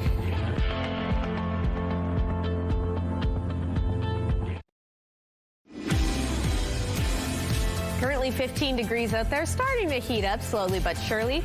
Pretty sunny, but also decently smoky. Winds out of the south-southwest at 14 clicks. Pressure falling. Humidity sits at 83%. Welcome back. If you're heading outside today, yes, you might have noticed some smoky conditions have rolled into much of southern Manitoba. We know the culprit. This is not exactly news because air quality warnings still ongoing for our friends in the northwest. So their air quality is much more degraded than what we're seeing here due to those ongoing wildfires. So look for those to continue today and potentially expand as the wind does begin to shift. Meanwhile, some good news in the forecast for the northeast, a slight chance of some rainfall. The bad news is it comes with some thunderstorm activity. The chance of this actually happening is only about 30%, so we're going to hope for that moisture to help with that wildfire fight. Temperatures decent, above seasonal in certain places like Thompson at 25. Same goes for Island Lake. Gillam a little bit cooler. Churchill 21 degrees today. To the northwest, decently sunny, but very, very smoky, as mentioned with those ongoing air quality warnings, yellow warnings to be specific. Temperatures very hot, not helpful with that wildfire fight either, peaking at about 27 degrees in Opaskwayak, Cree Nation, the Paw, and Flin Flon, a little bit cooler in the rest of the region. Southwestern Manitoba, a bit of a mixed bag here. Swan River and Dauphin, a 30% chance of rain and thunderstorms, likely a mix of sun and cloud for Brandon and Nipoa. Temperatures there in the upper 20s. For us in Winnipeg and the surrounding Red River Valley, a mix of sun and cloud and smoky as well. It's likely to persist throughout the day and evening. Temperatures there basically uniform, 27 degrees or 25. Pick your poison. And northwestern Ontario, overcast in Kenora, a little bit clearer the further east you go. Temperatures there very warm in the mid-20s. For us in Winnipeg, temperatures dipping to 18 degrees overnight, partly cloudy skies, and yes, that smoke persisting. It's likely to dissipate into tomorrow alongside some very hot highs, 30 degrees with lots of sunshine. And as I move out of the way, you can see we're getting up to some very hot highs into the back half of the weekend. We're joined now by Ainsley McPhail. She's in the city's West End neighborhood this morning, hearing a little bit about some of the restaurants in the area. What are you up to now, Ainsley? Well, I'm joined by Ali Zeid from Habibi's Cafe, and when he put the meal out, I said, how dare you, because now I want to eat all of it all at once, and that's just not fair to everybody else who's here. Good morning, Ali. Tell us about Habibi's. So Habibi's is located at 1373 Portage Avenue. It's run by myself and 5 of my brothers. We're currently 2 locations and we're going strong. No doubt. And this one you call the viral? This is the crispy viral wrap. This is the one that went insane. It has our chicken on the spit that's rotating daily, all day, every day. Pickles, garlic, fries, pomegranate molasses. We wrap it up, and then on the outside we add our za'atar, which is our sesame seed with herbs. And then we put our fresh olive oil, we grill it, and then we barbecue it, so it gives that nice crisp on the outside. This one here is our Arabic style regular wrap. It's a soft, almost like a tortilla shell. It has garlic, pickles, chicken, tahini sauce wrapped up, cut up, and then on the side you have our pickles and our house-made garlic. Yeah. What separates you guys from the rest? I think that we're a lot different. We're born and raised in Canada. We have our Palestinian background, so we kind of moshed it together, and then we created something that our culture and our modern life and just moshed, and it's working. Mm-hmm. It's working. No doubt. And these West End tours, they're going to bring in a new audience, hopefully, too. So tell us about why it's important to you to take part. Honestly, we've been engaged with our community for years. We lived on Strathcona for our whole life growing up. So seeing new customers come into our little business that we got going on, they see the new culture, the traditions, the new lifestyle that we're trying to incorporate. Our cafe has no alcohol, so it's a hookah lounge with Middle Eastern food. So it shows the community something new and something different, which is nice. They come in and they have no idea what they're coming into, and they leave happy and they're loving it. So. And really a reflection then of the West End, truly. Yeah, literally, West End biz, it's amazing. You know, the community's good, the people are amazing, the food's great, and even getting better, so. I want to thank you so much. Sorry to cut you off. We're out of time. And I want to apologize to the audience for my stomach that was growling this whole time. I think I might have heard it. Hopefully the mic didn't pick it up. Back to you. Do you have a glorious garden? Well, here at Your Morning Winnipeg, we love to see how you're passionate about your yard work. It could be an annual, perennial, or vegetable. Tell us about your garden and enter the contest to win a $500 gift card from St. Mary's Nursery and Garden Center. Plus, have the chance to show off your garden live on Your Morning Winnipeg with a visit from Ainsley McPhail. To enter, head to the contest page on our website, ctvwinnipeg.ca, and fill out the form with your answer and photos. Good luck. A budding Canadian breakfast brand has received an out-of-this-world boost. Astronauts aboard NASA's Orion spacecraft ate the cereal during the Artemis II mission. CTV's Karas map on the impact here on Earth.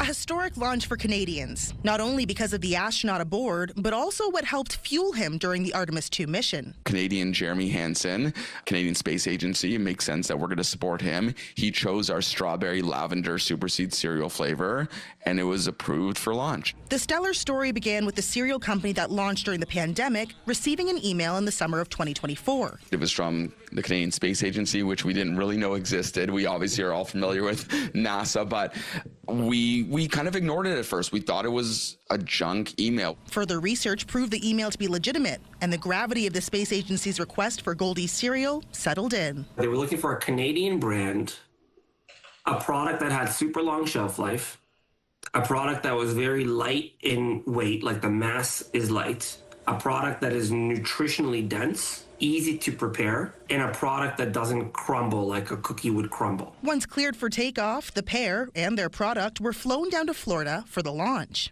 We had to get the right amount of product down in time to Cape Canaveral for this launch, and we stocked the ship. Getting to watch their cereal being part of the pricey project. I think we were told that it cost $10,000 US per kilogram to get anything into space. The Daniel duo have been friends for over 30 years now.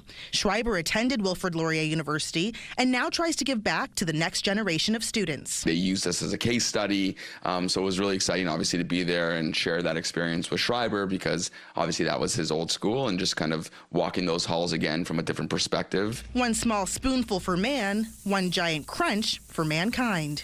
Karis Mapp, CTV News.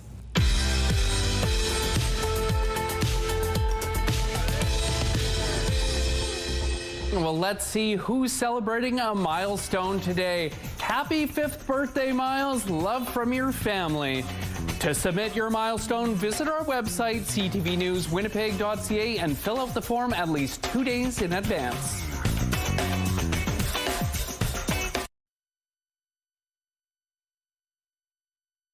Weather is brought to you by Garage Masters, your complete garage specialists. Getting up to a high of 27 degrees today. You can see just a touch above what's typical for this time of year. Well off that record set all the way back in 1940, 37.8. That does not sound fun to me. However, we're not totally immune from the extreme heat. We do have some warmer conditions headed our way after we've taken a bit of a reprieve from those more sweltering July values. Today, we're already at 15 degrees. It's getting much more pleasant out here. What I will say is unpleasant is the smoke. It's a bit hazy as those wildfire plumes have pushed down from northern Manitoba, degrading our air quality slightly and, yes, creating this hazy, sunny effect. Winds out of the south-southwest at 14 kilometers per hour. Pressure falling, humidity at 83%. So through much of southern Manitoba, mix of sun and cloud. Temperatures in the upper 20s. I mentioned for us that's 27. Areas are a bit cooler the further east you go. Meanwhile, there is an outside chance of rain and thunderstorm activity in southwestern Manitoba, so specifically the Parkland, Dauphin, Swan River. Look for that possibility into the afternoon and continuing overnight. Meanwhile, we can't complain about the haze when they're dealing with what they're dealing with in the northwest. That's the source of those wildfires. And yes, air quality warnings persist. Much smokier in that stretch alongside lots of sunshine and heat. Temperatures peaking in the upper 20s. We are hoping for some milder conditions to help with that wildfire fight. The northeast, also an outside chance of rain and thunderstorms. More likely, it'll be a mix of sun and cloud for you. Temperatures a little bit cooler in that stretch in the low 20s.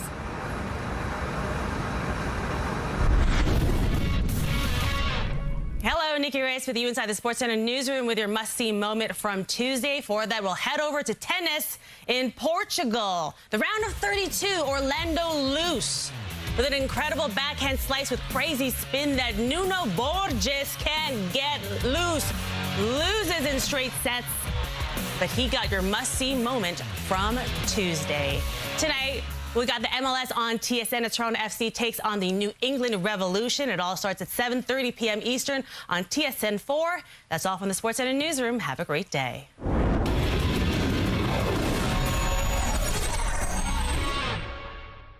The TSN must-see moment is brought to you by Super Blinds and Draperies, featuring Hunter Douglas products.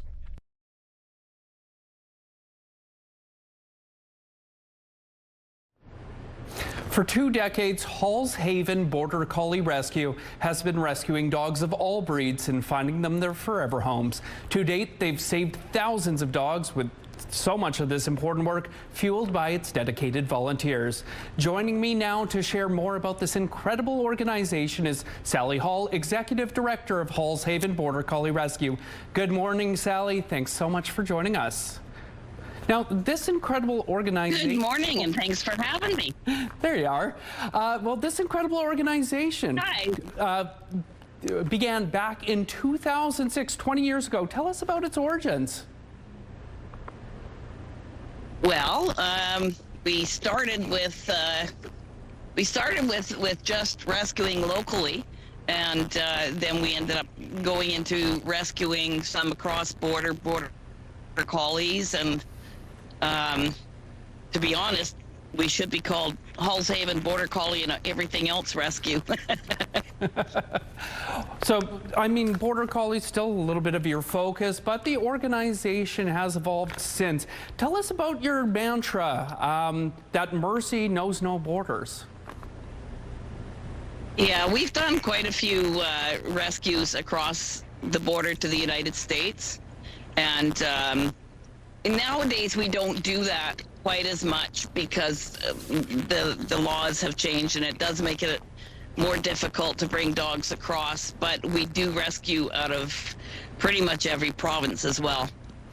Now, we get quite a few dogs out of Saskatchewan and Alberta as well as Manitoba. How many dogs would you say Halls Haven has rescued over the years?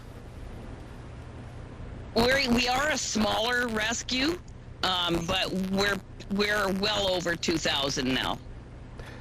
Because we're pretty breed specific, we aren't you know, like some of the bigger rescues, they've done thousands and thousands. We've probably done just over 2,000.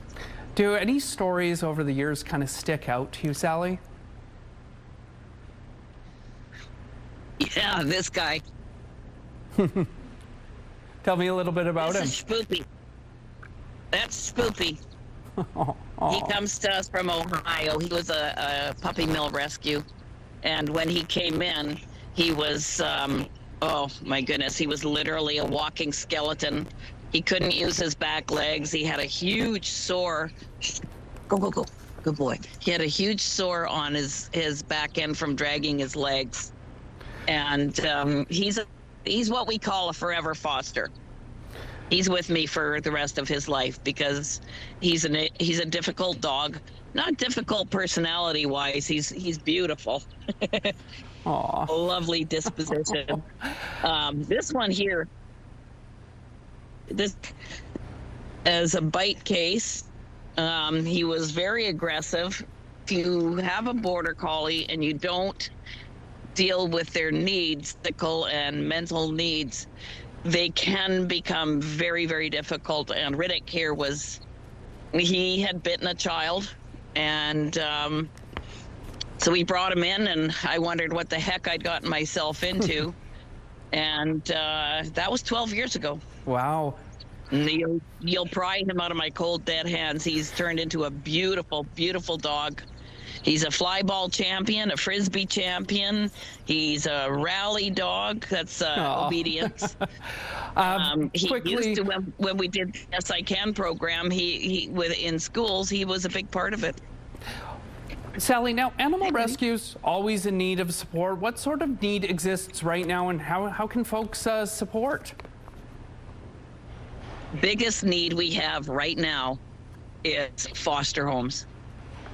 There's a huge deficit in foster homes right now. It's not just us. Every rescue is screaming. Yeah. We got to leave things there, Sally, but thank you so much for being with us, and congratulations on 20 years. It's Wednesday, July 22nd. Trade troubles. Amid punishing new tariffs from the Americans, business watchers say the potential negative impact goes even deeper than the bottom line. Charlottetown Summit. At the Premier's meeting, provincial and territorial leaders say U.S. beverages will stay off the shelves, but agree to drop some interprovincial booze barriers. And something to celebrate. This bear enjoys an 18th birthday treat. Why reaching this age is actually a major milestone versus bears in the wild. Your Morning Winnipeg starts right now.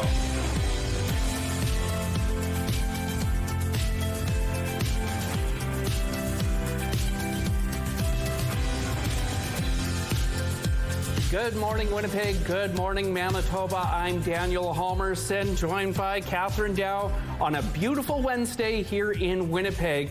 Now, Ainsley's out in the West End this morning. She's going to be heading on a little mural tour. She's learning about restaurants and some of the public art in the neighborhood. Very cool and a very great day to head outside and maybe check out some public art. Yeah, not a bad day to maybe be a tourist in your own neighborhood. Check out some of the beautiful outside art, businesses, because yes, just today is a day to enjoy. 15 degrees, lots of sunshine. There is a caveat here, of course. You can see that haze there on our live eye. That wildfire smoke really started to roll in yesterday and continues to linger in our skies. Winds out of the south-southwest at 14 kilometers per hour. Not terribly adverse. Barometric pressure is falling. Humidity sitting at 83%. But yes, if you're not a fan of the extreme heat, today is going to be a little bit more mild.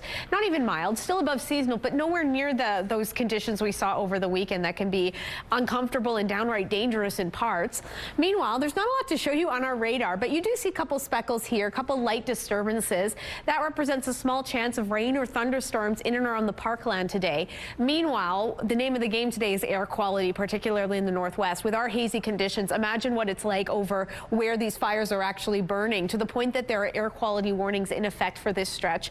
They've been kind of trading off, sometimes expanding, sometimes retracting. This is where they're they're in effect today, but most of the province is actually going to be dealing with some smoky conditions as well. Meanwhile, we're hoping for some rain in that area because that would be a huge help. You can see some glimmers of a system there of those very northerly parts of our province. As the day progresses, it seems to push further into the northeast. There's a 30% chance of it materializing.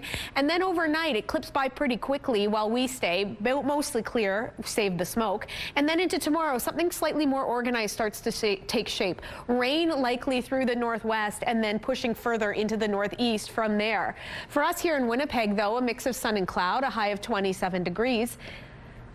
Our weather art of the day, artwork by Logan, just 9 years old. I love this take on weather art because it's a literal forecast, just incredible work. And if you want to submit your child's weather art of the day, be sure to visit our website, ctvnewswinnipeg.ca, and fill out the form because your art can be shown on Your Morning Winnipeg. It's also going to enter you into our monthly contest for a chance to win a $100 gift card from Crockadoodle on Kenaston and Regent.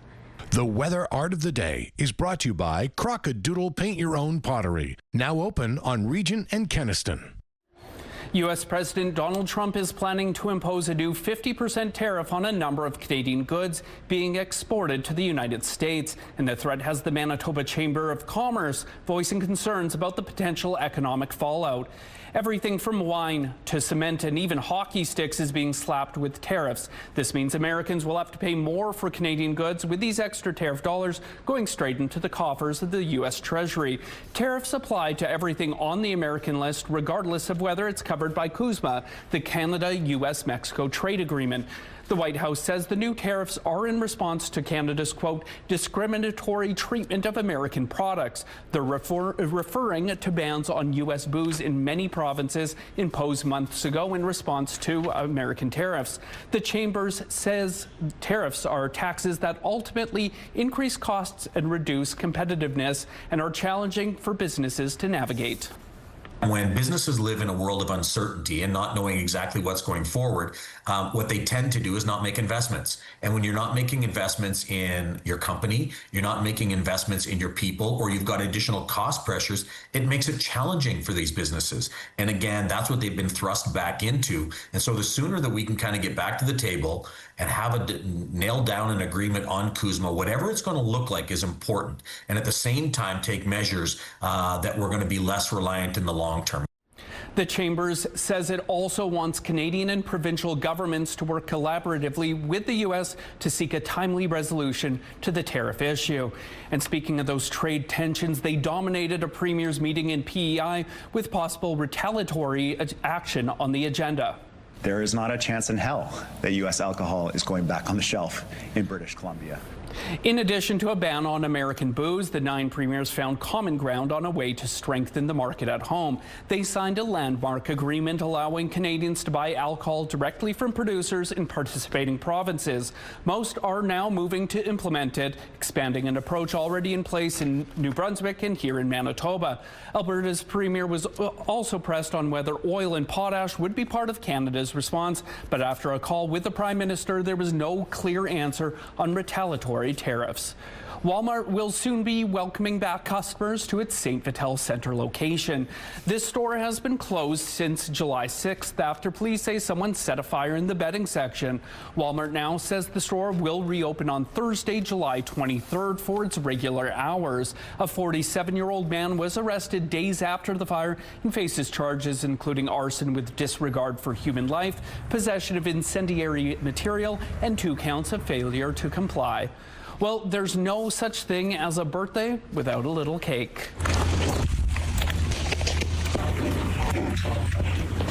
Winnie is celebrating their 18th birthday. This is at Quebec's Miller Zoo. It's a milestone birthday for Winnie. Most black bears rarely exceed 10 years in the wild, so celebrating this birthday with a fruitcake is a must.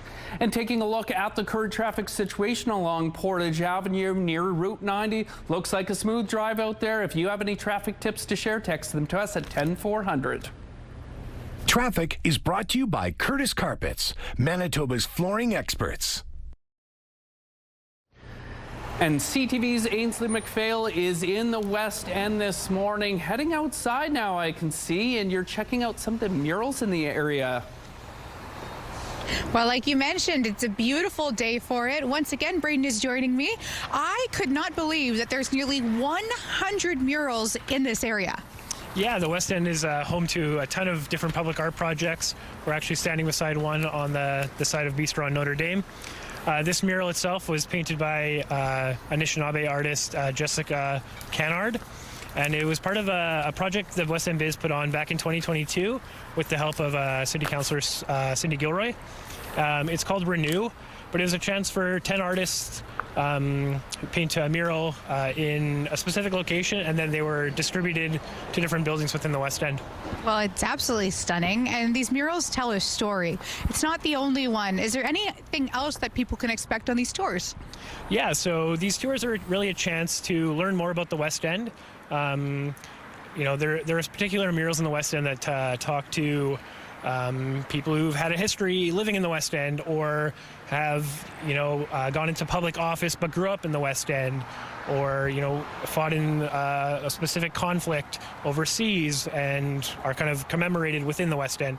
So there's a ton of different history, a ton of different stories that we talk about on these tours. From food to art, the West End is so unique. How is that reflected in the murals?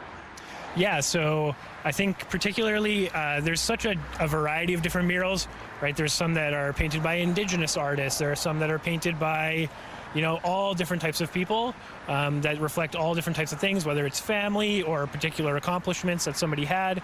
Yeah, every mural is different, and everything, you know, kind of gives off a family kind of homey vibe in the West End.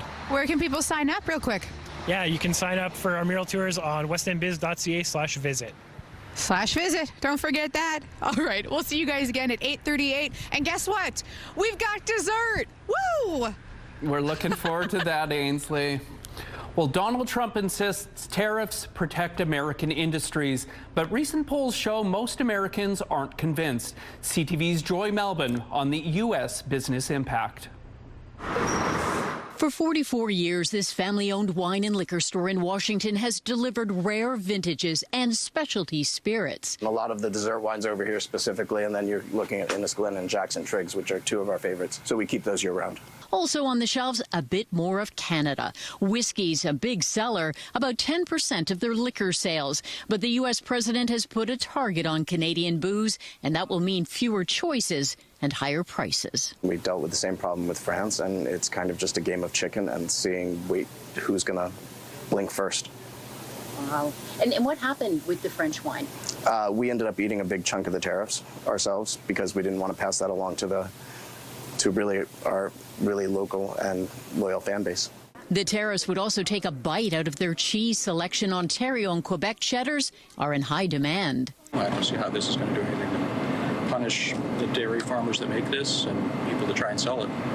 The prices go up, people buy less. And I don't see how that's going to help anyone. When Canadian provinces retaliated against Trump's first tariffs boycotting U.S. booze, Donald Trump complained bitterly. It cost both sides of the border, but this new 50% tariff, even some trade lawyers are shocked. You know, really puts Canada in a unique and unfortunate position of having among the highest tariff rates of any trading partner. You know, a lot of companies cannot do business with a 50% tariff. Back at the wine and cheese shop, Will Merck just shakes his head. I mean, we're neighbors. We should get along. It doesn't make us look great necessarily all the time, as it just makes us seem a bit of a bully. With a month to go before these new tariffs come into effect, all business owners can do down here is to wait and hope that trade talks get back on track. The CTV Live Eye is brought to you by Bath Fitter, your bath and shower experts for more than 40 years. Taxes on cheese, that hits me where it hurts, I tell you, a big fan. Alrighty, enough of that. Look how beautiful it is outside. 16 degrees, lots of sunshine. The kind of outlier here on our forecast, the spoiler, if you will, is that smoke. You can see it's looking pretty decently hazy out there to kick off our day. Winds are out of the south-southwest at 16 kilometers per hour. Pressure falling, humidity sits at 81%.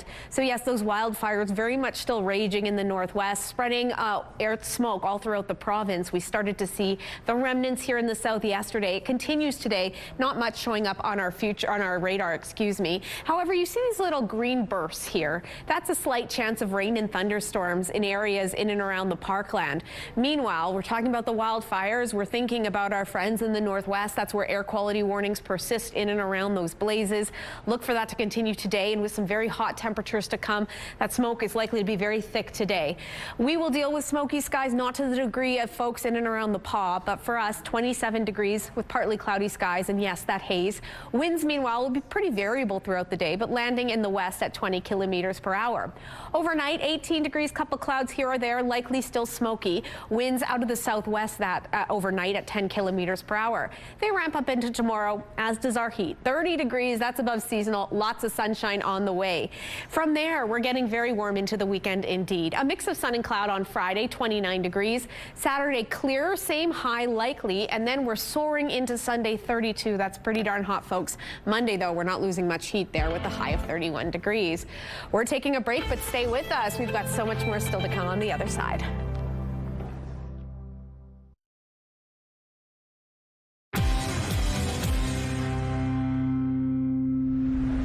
Once again, Manitoba has found itself on the big screen, this time in an award-winning documentary called Everything We Need Is Here, and audiences will recognize the rich prairie landscapes we all know and love. Joining me now to share more is the film's director, Katharina Stiefenhofer. Good morning. Thank you so much for joining us. Thanks for having me. Now, Everything We Need Is Here is billed as a plucky, can-do documentary. Tell us what it's all about. Well, it's actually an intricately woven three-strand story. It's a personal story about mushroom foraging, but also about land defenders, because I initially made this film about mushroom foraging, but in order to have mushrooms, you need trees, you need forests, you need moisture. So because my filmmaking is driven by environmental and social justice, that all came into play. The Coalition to Save LeMay Forest invited people to come on a walk, so that became a story strand. Kat Gauthier, who leads that, became a central figure. And also then, because of the sweat lodges inside of LeMay Forest, that created a connection through Terrence Bruce, the lodge keeper, to Hollow Water and Camp Morningstar, the land defenders there, defending their traditional territory against silica sand mining. So that's how these story stands came about. And then Tiffany Krenko, the protagonist, the forager, connects all of these story strands and takes us through the seasons, through the foraging, and through Manitoba, our beautiful seasons and our beautiful landscapes. You were telling me a little before we came on air, 2.5 years of your life dedicated to this. Why was it so important for you to tell the story? Well, I'm a mushroom forager. I'm an environmentalist. I deeply care about our land, our environment, our climate, which we all see is in peril. And I wanted to create a beautiful film, a personal film, to get under people's skin, to touch people, move people, viscerally and intellectually, to hopefully get people to care more about nature, to become more, fall in love with nature. And then when people are connected, more connected with nature, they care more, and they're much more likely to stand up and defend nature. And that's what we all need to do. As mentioned, Manitoba does play a big role in this. Where did you shoot? Well, we shot in Winnipeg. Oh, we shot in Winnipeg and LeMay Forest, but also in Sandylands. And what a beautiful part of our province, the forests there, and they need protection. And yeah, and of course, Hollow Water, which is on the east side of Lake Winnipeg, our beautiful boreal forests. And we need to protect our waters. We all know that Lake Winnipeg is in peril. And the film just won the Best Environmental Documentary at the 2026 Melbourne Documentary Film Festival. What was it like to get that kind of recognition on the international stage? Incredibly thrilling and incredibly rewarding. And I hope that this win of Best Environmental Documentary will help to elevate the visibility of my documentary, so more people see it, so the message gets out to more people. And I'm hoping that our political leaders, whether that's provincial or municipal, watch this film and are moved by this film to create policy, to create policy to protect mature, healthy trees on private and public property here in Winnipeg, continue planting more trees, but also our provincial forests need protection. So very quickly, you've sold me on it, and I'm sure some viewers at home. Where can they catch the documentary? Right now, it can be seen on Bell 5 TV1 if you subscribe between Manitoba and the East Coast. And in 2027, it will be available through BC Knowledge Network across Canada. Wonderful. Well, thank you so much, Katharina, for joining us this morning. Thank you for having me. Yeah, Manitoba certainly is photogenic, especially on a gorgeous morning like today. 16 degrees, pretty clear. The one thing I'm not loving, the smoke. We do have a good amount of haze from those wildfires. Winds are out of the south-southwest at 16 kilometers per hour. Pressure is falling. Humidity sitting at 81%. So yes, we're in store for a lovely day, pleasant even. 27 degrees are high in Winnipeg, 26 is what's seasonal. Winds will be getting as strong as 20 kilometers per hour out of the west. We do, however, are likely to deal with this haze, this smoke from those ongoing wildfires. Definitely not ideal and likely to linger overnight. Also, a couple chances of rain and thunderstorms to tell you about on kind of polar opposite ends of the province. Down here to the southwest, in and around the Parklands, there's a chance, and to the northeast, in and around Thompson, you have a chance as well. The rest of us, pretty sunny. The northwest, very sunny and very smoky with those ongoing air quality warnings.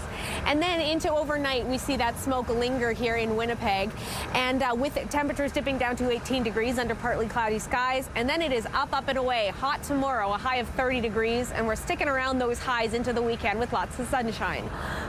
Excuse me, folks. After the storm, snapped by Heather in Whitemouth, a stunning shot of those cloud formations. Great photo. And if you've got any weather pictures to come, do send them our way at winnipegweather@ctv.ca.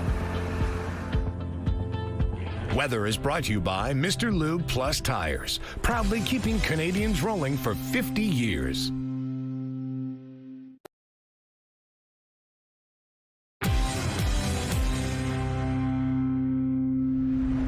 The 1988 and 1990 Winnipeg Blue Bombers are joining the club's Hall of Fame. The Bombers announced the inductees on Tuesday. These squads won the Grey Cup in their respective years, marking the second and third titles for the Bombers in 7 seasons. They'll join the 1984 Grey Cup team in the Hall. The teams will be recognized during the September 25th home game against the Toronto Argonauts and at a gala celebration the next day in support of football in Manitoba. The Hall of Fame started in 1984 to recognize players, coaches, and others who have contributed to the team's success over the years. New estimates show road deaths are declining globally. A study published Monday in Lancet Public Health reveals global road injuries and deaths each fell more than 30% from 1990 to 2023. However, progress varies by countries, with poorer nations seeing less improvement. The World Health Organization has prioritized road safety for over 2 decades, and a UN meeting this week is addressing this issue. Consumers on both sides of the border are paying more because of the tariffs. CTV's Adrian Gobriel shows us how much. From tariffs on Canadian dairy and cereal to made in Canada plastics to additional swings at Canadian wood products. All of this is extra taxes that American consumers and businesses are going to have to pay.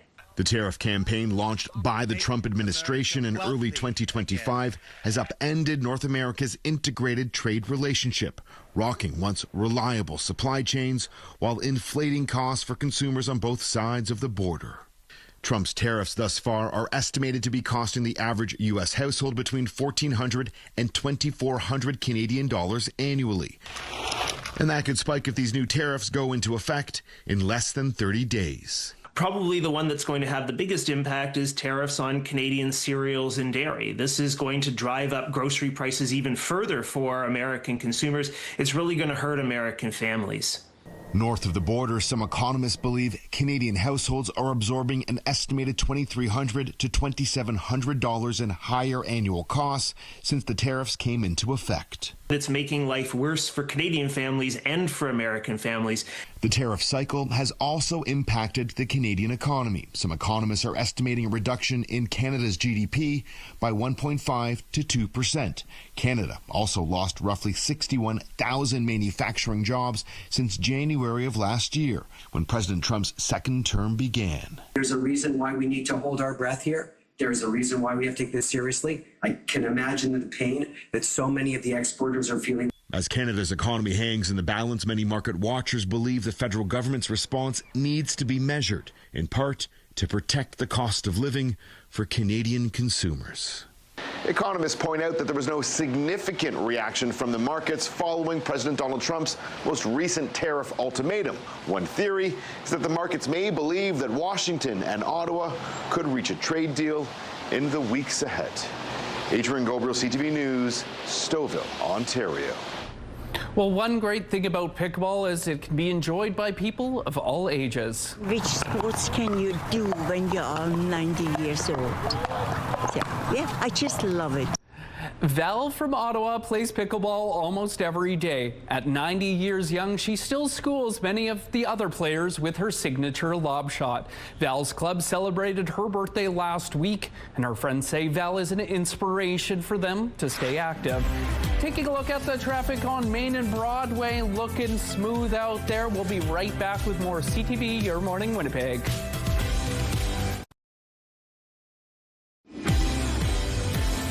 Kicking off this Wednesday at 16 degrees, lots of sunshine, but a good amount of haze. Winds out of the south-southwest at 16 kilometers per hour. Pressure falling, humidity at 81%. Haze, smoke is what we're seeing here in the south, and it's even more pronounced in the northwest, where those wildfires we've been telling you about, folks in that region know just how devastating they have been. And yes, causing these air quality warnings, yellow warnings issued by Environment and Climate Change Canada. They've expanded and contracted over the days and weeks before this, excuse me, I'm losing my words here, but these areas lit up in white are the areas most affected. So look for air quality to be degraded as those wildfires continue to rage. There is some good news on that front. A little bit of rain possible in the northeast. It's a small chance. Not great, though. It comes with some thunderstorms. Temperatures a little bit cooler along the stretch. 21 in Churchill, 25 in Thompson and Island Lake. Gillam getting up to a high of 23. The northwest, meanwhile, where those wildfires are burning, temperatures very hot and not helpful at all to the wildfire fight. Good amount of smoke, as I showed you with those warnings, under pretty clear sunny skies as well. Southwestern Manitoba, low chance of rain and thunderstorms in Dauphin and Swan River. Brandon and Nipawin, although I did see you have some mist currently, you're likely to stay decently dry today, a mix of sun and cloud. For us in the Red River Valley, a little bit hotter, 27 degrees. Westerly winds at 20 kilometers per hour. Smoke likely to persist alongside a mix of sun and cloud. A little bit cloudy in Kenora, clearer in Dryden and Fort Francis. Temperatures there in the mid-20s. Overnight, likely that smoke will be lingering for us here in Winnipeg. Skies remaining partly clear, 18 degrees. Then into tomorrow, very hot indeed, 30 degrees. And if you can believe it, we're getting hotter, most notably there on Sunday. Thanks, Catherine. The search for two boys swept away by fast-moving rapids in a Manitoba lake is entering its 5th day. RCMP say search teams continue to scour Nudimick Lake and nearby shorelines for the 10 and 13-year-olds missing since Saturday. Police are encouraging boaters in the area to report anything that may help locate the boys. That includes clothing, footwear, or items that may appear out of place. And the Mexican Association of Manitoba has put out a call for volunteers with boats to join the search for the two missing boys. Interested volunteers are asked to contact the Nudimick Lodge for information and instructions at 204-348-7652. The votes are in, and we now know who will represent the provincial riding of the Pas-Kamisak. Unofficial results from Elections Manitoba shows Jennifer Flett, the NDP candidate, winning the by-election by a landslide to become the province's newest MLA. Elections Manitoba data shows Flett capturing 74% of the vote. In all, more than 3,500 people cast their vote, a turnout of 36%. The by-election was called last month in the northern Manitoba riding. It came after a vacancy was left in March following the sudden death of NDP member Amanda Laughlin. Tuesday's results mean the governing NDP will hold 34 seats in the Manitoba legislature. The PCs have 20, the Liberals hold 1, and there are 2 independent members. As tensions over tariffs ramp up, the federal government says Canada will no longer be celebrating the opening of the Gordie Howe International Bridge with the United States. Instead, a Canada-only celebration will take place. It's set for Friday, and the bridge is still scheduled to officially open on Monday. The Gordie Howe Bridge connects Windsor to Detroit. The opening has already been delayed by trade tensions between the two countries. An amazing model train setup is recreating Cape Breton's rail history. I think I've got about 500 trees on this layout that I made by hand. I came back to work again about a year ago, and I kept on going. Made the coal mine, the Myra Gut Bridge, the road bridge is another one of my creations. But again, a lot of people have had their hands in this. This setup was unveiled at a Cape Breton museum and aims to keep the rich history of rail alive on the island. It highlights the roughly 63-kilometer rail journey that used to be made regularly between Louisbourg and Glace Bay, Nova Scotia. The idea for such a grand-scale model train system was first talked about 23 years ago by members of the Sydney Railway Club. After years of work, this is the first summer the completed model has been fully open to the public. Well, earlier today, we heard what some Americans think about Trump's new tariffs on Canadian goods, including on alcohol. CTV's Garrett Berry on what Canadians think about putting American alcohol back on the shelves. Again and again, we heard on these streets in St. John's a similar sentiment. I think it would take some diplomacy between Canada and the United States. That as long as U.S. President Donald Trump remains in office, American wine, beer, and liquor should remain shelved. Let's play the game and keep them, we got tariffs on them, they've got tariffs on us. Let's wait it out and see what happens. This province spent about $26 million each year on American alcohol before government officials pulled the products from liquor store shelves in early 2025. We have a lot of our own stuff that could potentially replace the American stuff, so I don't see the point in having it in the first place if we're just going to keep getting accosted. Canada's been... After a fresh round of saber rattling and tariff threats from the White House, it seems Canadians are raising their elbows again.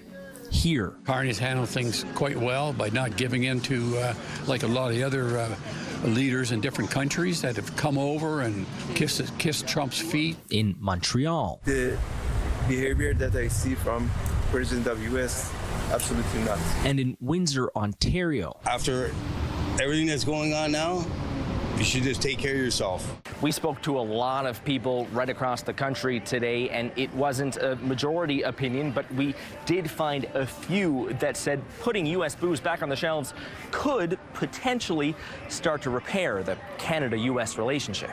I don't know. I don't know for sure. I think I'd be hesitant, but maybe I would try. I think, unfortunately, we're going to have to give in a little on all things, because given the current administration, they don't seem to want to give, so somebody's got to give. Prime Minister Mark Carney said today that if the provinces put American booze back on the shelves, it should be done as part of an overall trade agreement.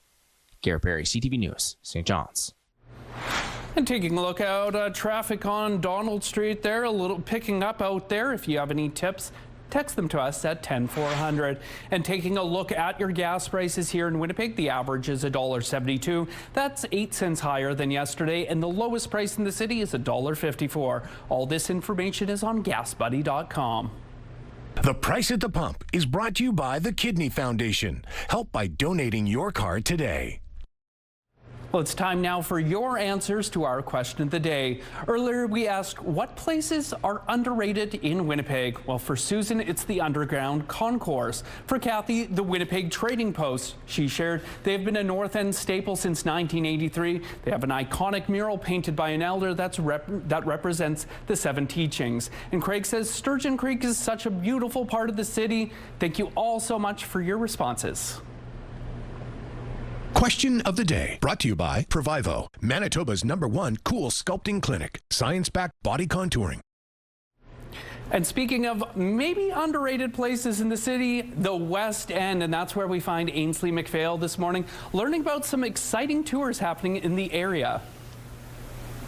I think I've had a tour already this morning, just sitting in one spot. I had Ethiopian coffee, we had shawarma, we had a beautifully plated Métis dish here on Notre Dame, and now we're doing the sweets. So MJ is joining us now. Tell us about this community staple. So this is from Goodies Bake Shop. It's our #1 bestseller. We've got our little mini lemon raspberry cakes here. It's a traditional French white chocolate sunken souffle cake with layers of lemon raspberry mousse filling, dipped in white chocolate, finished with whipped cream and fresh strawberry.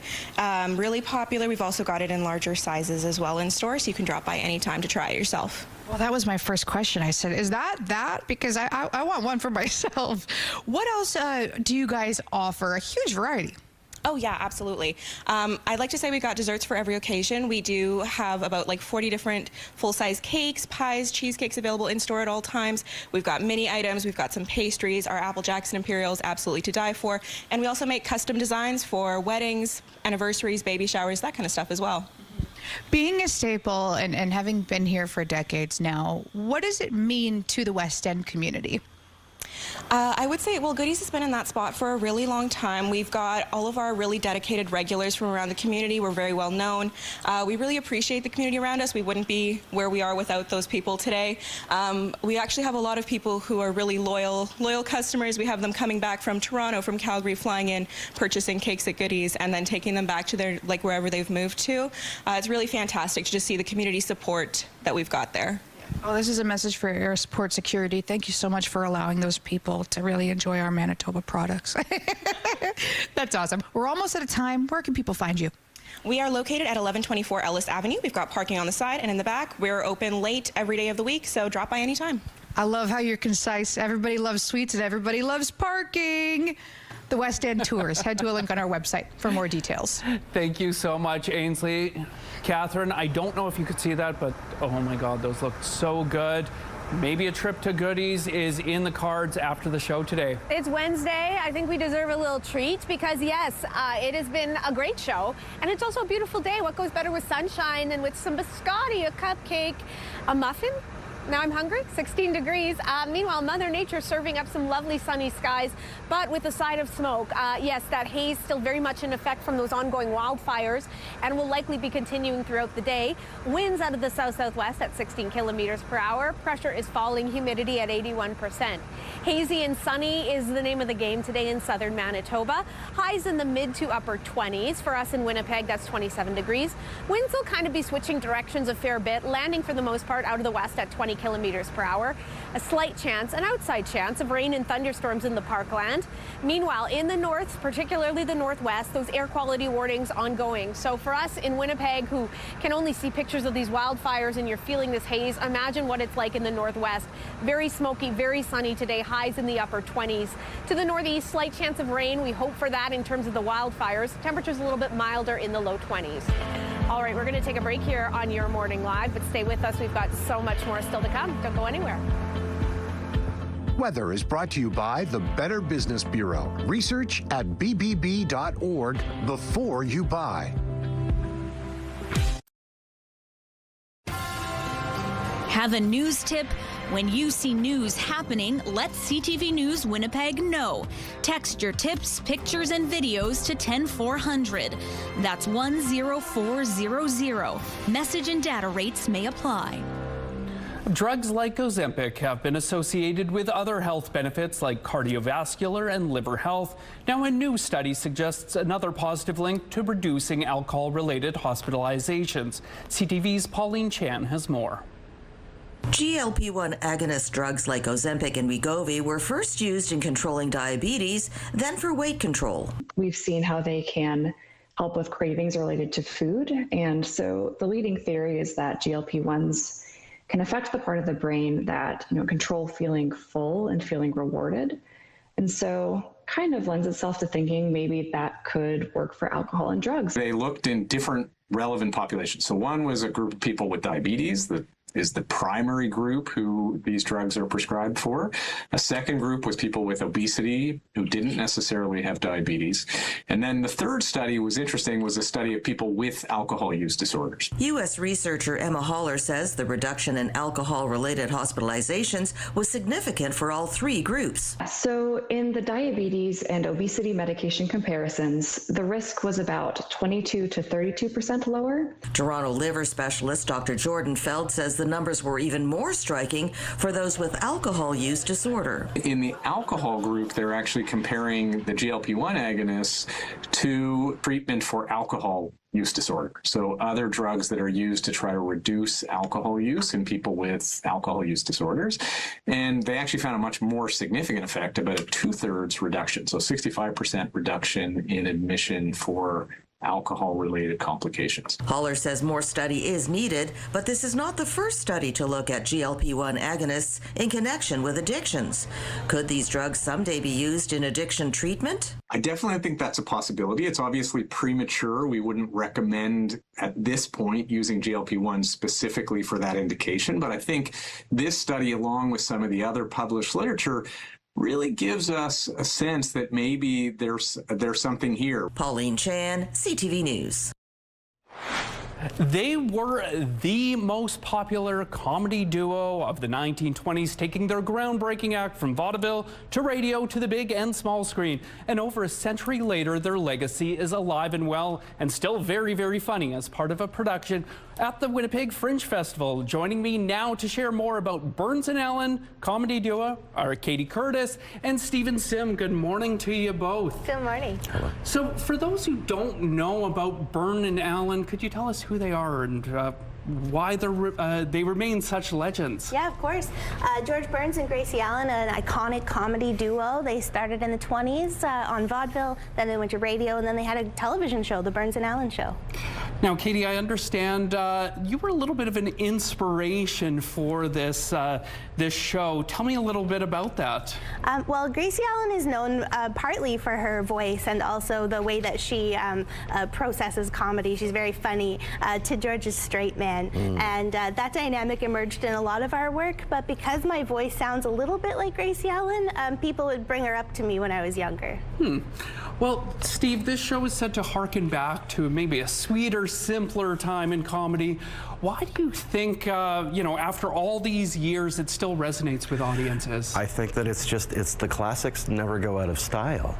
And there's something like timeless about the comedy that is it's so sweet, and as well as it's just so funny and hilarious, and we just really love it. Well, why don't you guys give us a little taste of what people can expect from the show? Sure. All right. Well, what we'll do is we'll do a little bit of a card trick. And I have here with me a regular deck of cards, and I'm going to ask Gracie to pick a card. Any card? Yes, Gracie, pick a card, any card. All right. Okay. The Four of Hearts. Oh, no, I mean from the deck. Gracie. Oh, I understand. Right, I'll pick a card from the deck. All right. Okay. The Four of Hearts. So pick a card. Yes, the Four of Hearts. From this deck right here. You said that was a regular deck of cards? Well, yes. But it doesn't have a Four of Hearts? Well, of course it has a Four of Hearts. Oh, well, perfect. That's the one I'd like to pick. No, Gracie, you've got to pick it physically. Oh, physically pick it from the deck? Yes. Well, you didn't say that. I didn't think I needed to. All right, here I go. Well, what are you doing? I'm looking for the 4 of hearts. No, Gracie, it's got to be randomly. Oh, I understand. I'm going to pull out a card randomly. It's going to be the 4 of hearts, and that's the trick? No, that's not the trick. Well, that would be a good trick. Well, that would be a different trick. Oh, I just love the 4 of hearts. Uh-huh. When I was a little girl, we were very poor. We couldn't afford a whole deck of cards, but I had a 4 of hearts, and my brother had a jack of spades. Okay. Well, don't feel too bad for us. We could get through a game of Go Fish quicker than any other family on the street. Okay, well, you could pick one, but I didn't think this would be so confusing. Well, I'll do a magic trick then. Okay. I'll bet without any preparation at all, I can get everyone watching to say the same card out loud at the same time. Oh, yeah? Now I'm thinking of a card. Uh-huh. We'll say it out loud together. In 3, 2, 1, the 4 of hearts. Abracadabra. Well, thank you guys so much. Before we go, Burns and Allen comedy duo at the Fringe Festival. What should people know? Tickets available online? Yes, we've got 2 shows left. One of them today at 6:15 and one on Friday at 11 a.m. You can also get tickets at the door. And that's at MTC Warehouse. Main stage. It's at the main stage. Yeah. Go to the main stage. Well, Katie, Stephen, thank you so much for coming by this morning, and happy Fringe to both of you. Thank you very much. Say goodnight, Gracie, or rather, good morning, Gracie. Look how beautiful it is out there for our fringers checking out maybe that show. All the fun happening down at Old Market Square. 16 degrees, pretty clear, although hazy with that wildfire smoke lingering. Winds out of the south-southwest at 16 kilometers per hour. Pressure is falling, humidity sitting at 81%. So yes, we're still dealing with those ongoing air quality warnings, particularly in the northwest. These areas, no surprise with those ongoing blazes. It looks like that air quality is going to be quite degraded throughout the day. Hazy and sunshine on the way for you. Different story for us here. We do have the smoke, but not to that degree. Mix of sun and cloud, a high of 27. 26 is what's typical. Overnight, that smoke is expected to linger. Temperatures at 18 degrees with some southwesterly winds, pretty light. And then into tomorrow, it's looking like we're perking up with our temperatures and clearing out with that smoke. 30 degrees, clear and lovely. Into the weekend, it is continuing to be pretty hot and above seasonal. Mix of sun and cloud on Friday, 29. Same high on Saturday with clearer skies. And then it's a scorcher on Sunday with a high of 32. We're taking a break. Your videos of the day still to come. Don't go anywhere.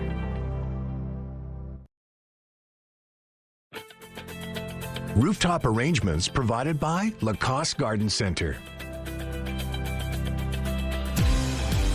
Salon services provided by Essentique Spa Salon. Well, Catherine, as you mentioned, it's warming up this weekend, and frozen drinks are a great way to beat the heat, even for your pets. Duckaritas are all the rage for this flock of feathered friends. The cold bevy of blended berries is keeping them hydrated and happy during this heat wave. I think I'll do the same. I will be adding rum. I will be losing the lettuce, but I will attack it with the same ferocity as those ducks, that's for sure. Now, check out this oddly shaped raccoon who's getting outsized attention online. What am I looking at?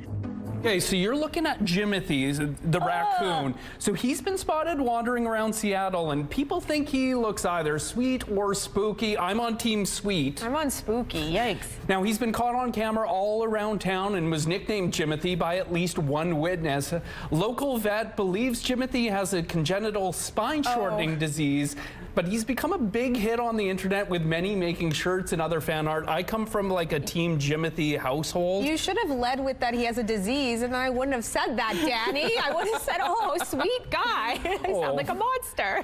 Well, finally, let's finish off with a little dance, but make it sporty. Shake your body, baby, do that conga. No, you can't control yourself any longer. Come on, shake your body, Check out this ping pong pang crew. Watch as they bounce a ping pong ball on their paddles while dancing to conga. Talk about multitasking. Well, that's all for us today. Thank you so much for tuning in. We'll see you tomorrow.